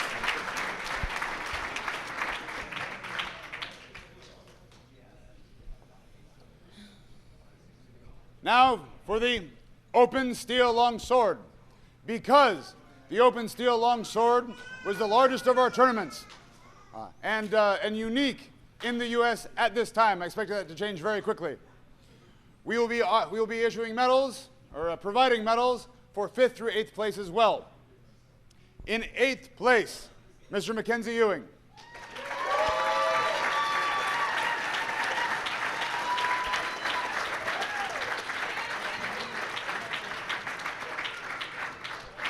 In 7th place, Mr. Chris Uller.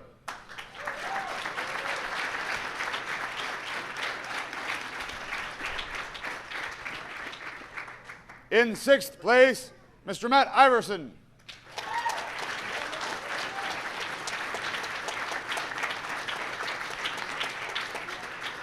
And in 5th place, Mr. Mishael Lopez Cardozo.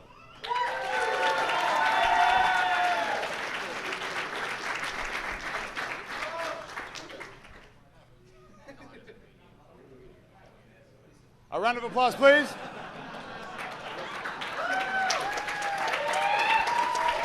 Thank you, gentlemen. Thank you.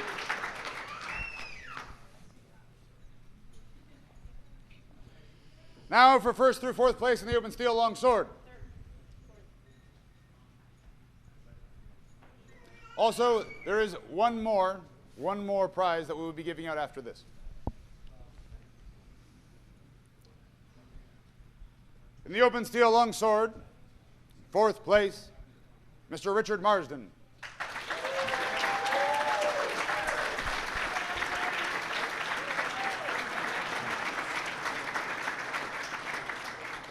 In 3rd place, Mr. Dustin Reagan.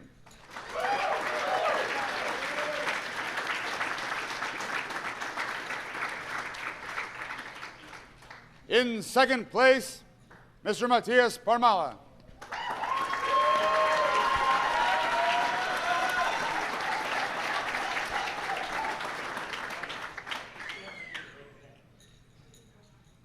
And in first place, the champion of the Longpoint 2013 Open Longsword Tournament, Mr. Lee Smith.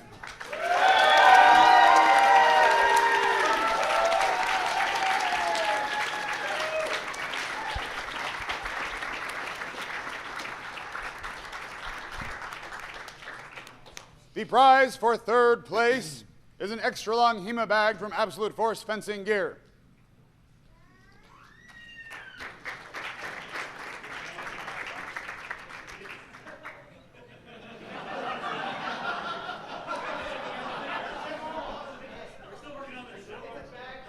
And a deluxe neck protector. The bag is over there. Man, messed me up. All right. In second place, from Spes, a Fechtens Gdańsk jacket.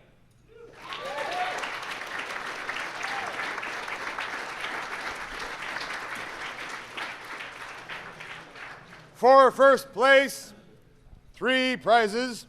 First, paid registration to the Boston Sword Gathering, or now IGX.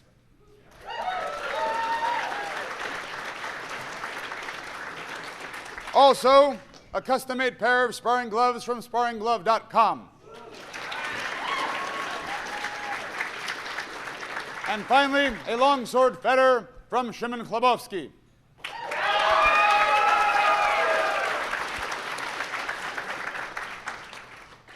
Gentlemen, thank you.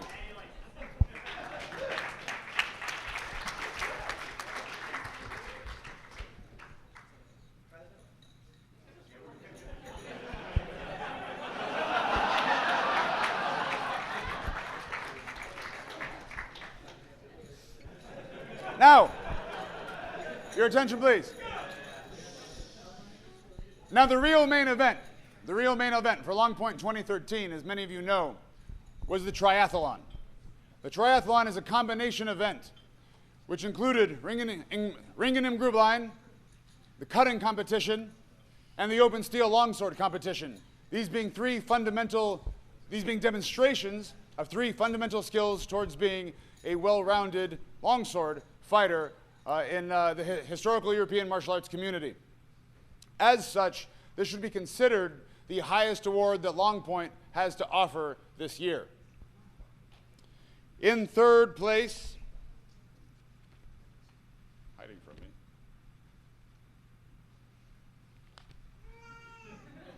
It's not on this paper.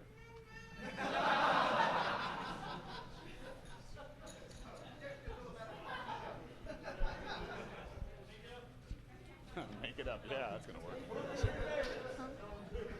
I like meat.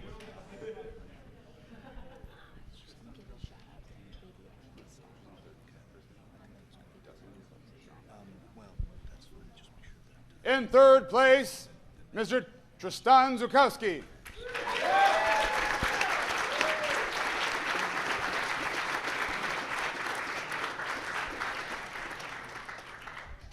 In second place, Mr. Dustin Reagan.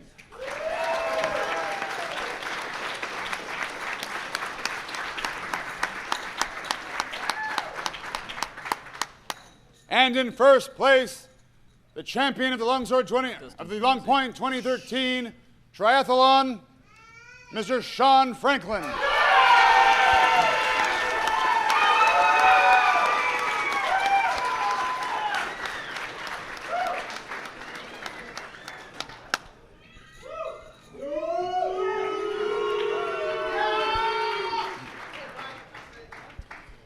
The prize for third place includes a custom wrestling jacket made by Fooling Designs, and this custom trophy by Iron Antler Forge.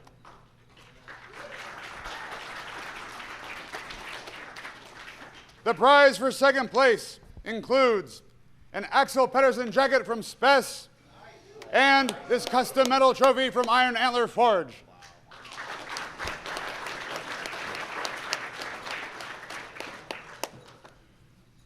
The prizes for first place include paid registration to Longpoint 2014,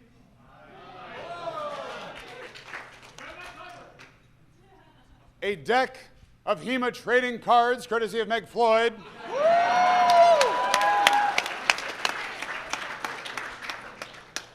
A custom metal trophy from Iron Antler Forge. And an Albion Earl.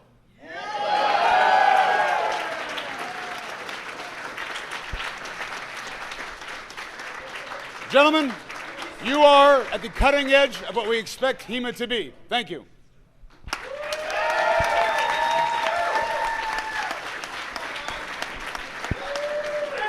Ladies and gentlemen, And it's the sharp. stage is stormed by Blood and Iron.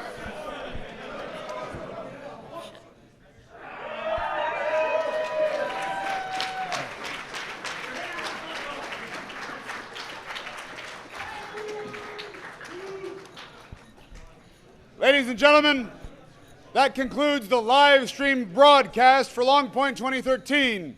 Following the end of the live stream broadcast, I would ask that everyone remain here and gather together for a few words from the staff to the attendees. Thank you.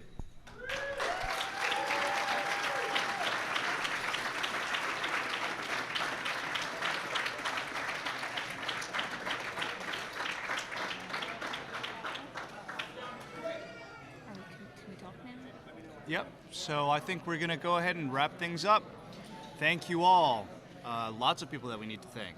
Actually, I just wanted to give a shout out to the Forte Productions crew who very kindly invited me aboard to participate this evening. Don Kinsvatter, Paul Ilardi, Jeff Tsay, of course, fearless leader. John O'Connor. Yep. John O'Connor.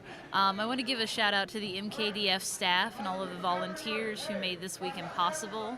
It's been an amazing experience so far, and there are a lot of people who don't even do HEMA working, girlfriends, wives, family members. Really a community event. It's really the support staff that makes it worthwhile.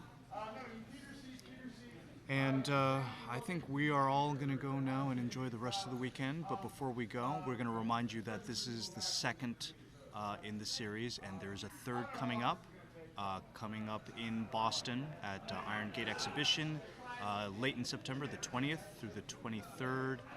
The live stream will be sometime late afternoon on the 21st. That's Saturday.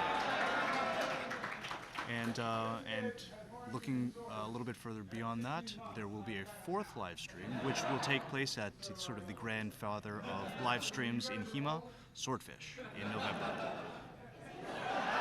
Thank you, HEMA, and for those of you who aren't here, be jealous and come next year. That's right. Love you guys. Good night. Grade school. Shut up.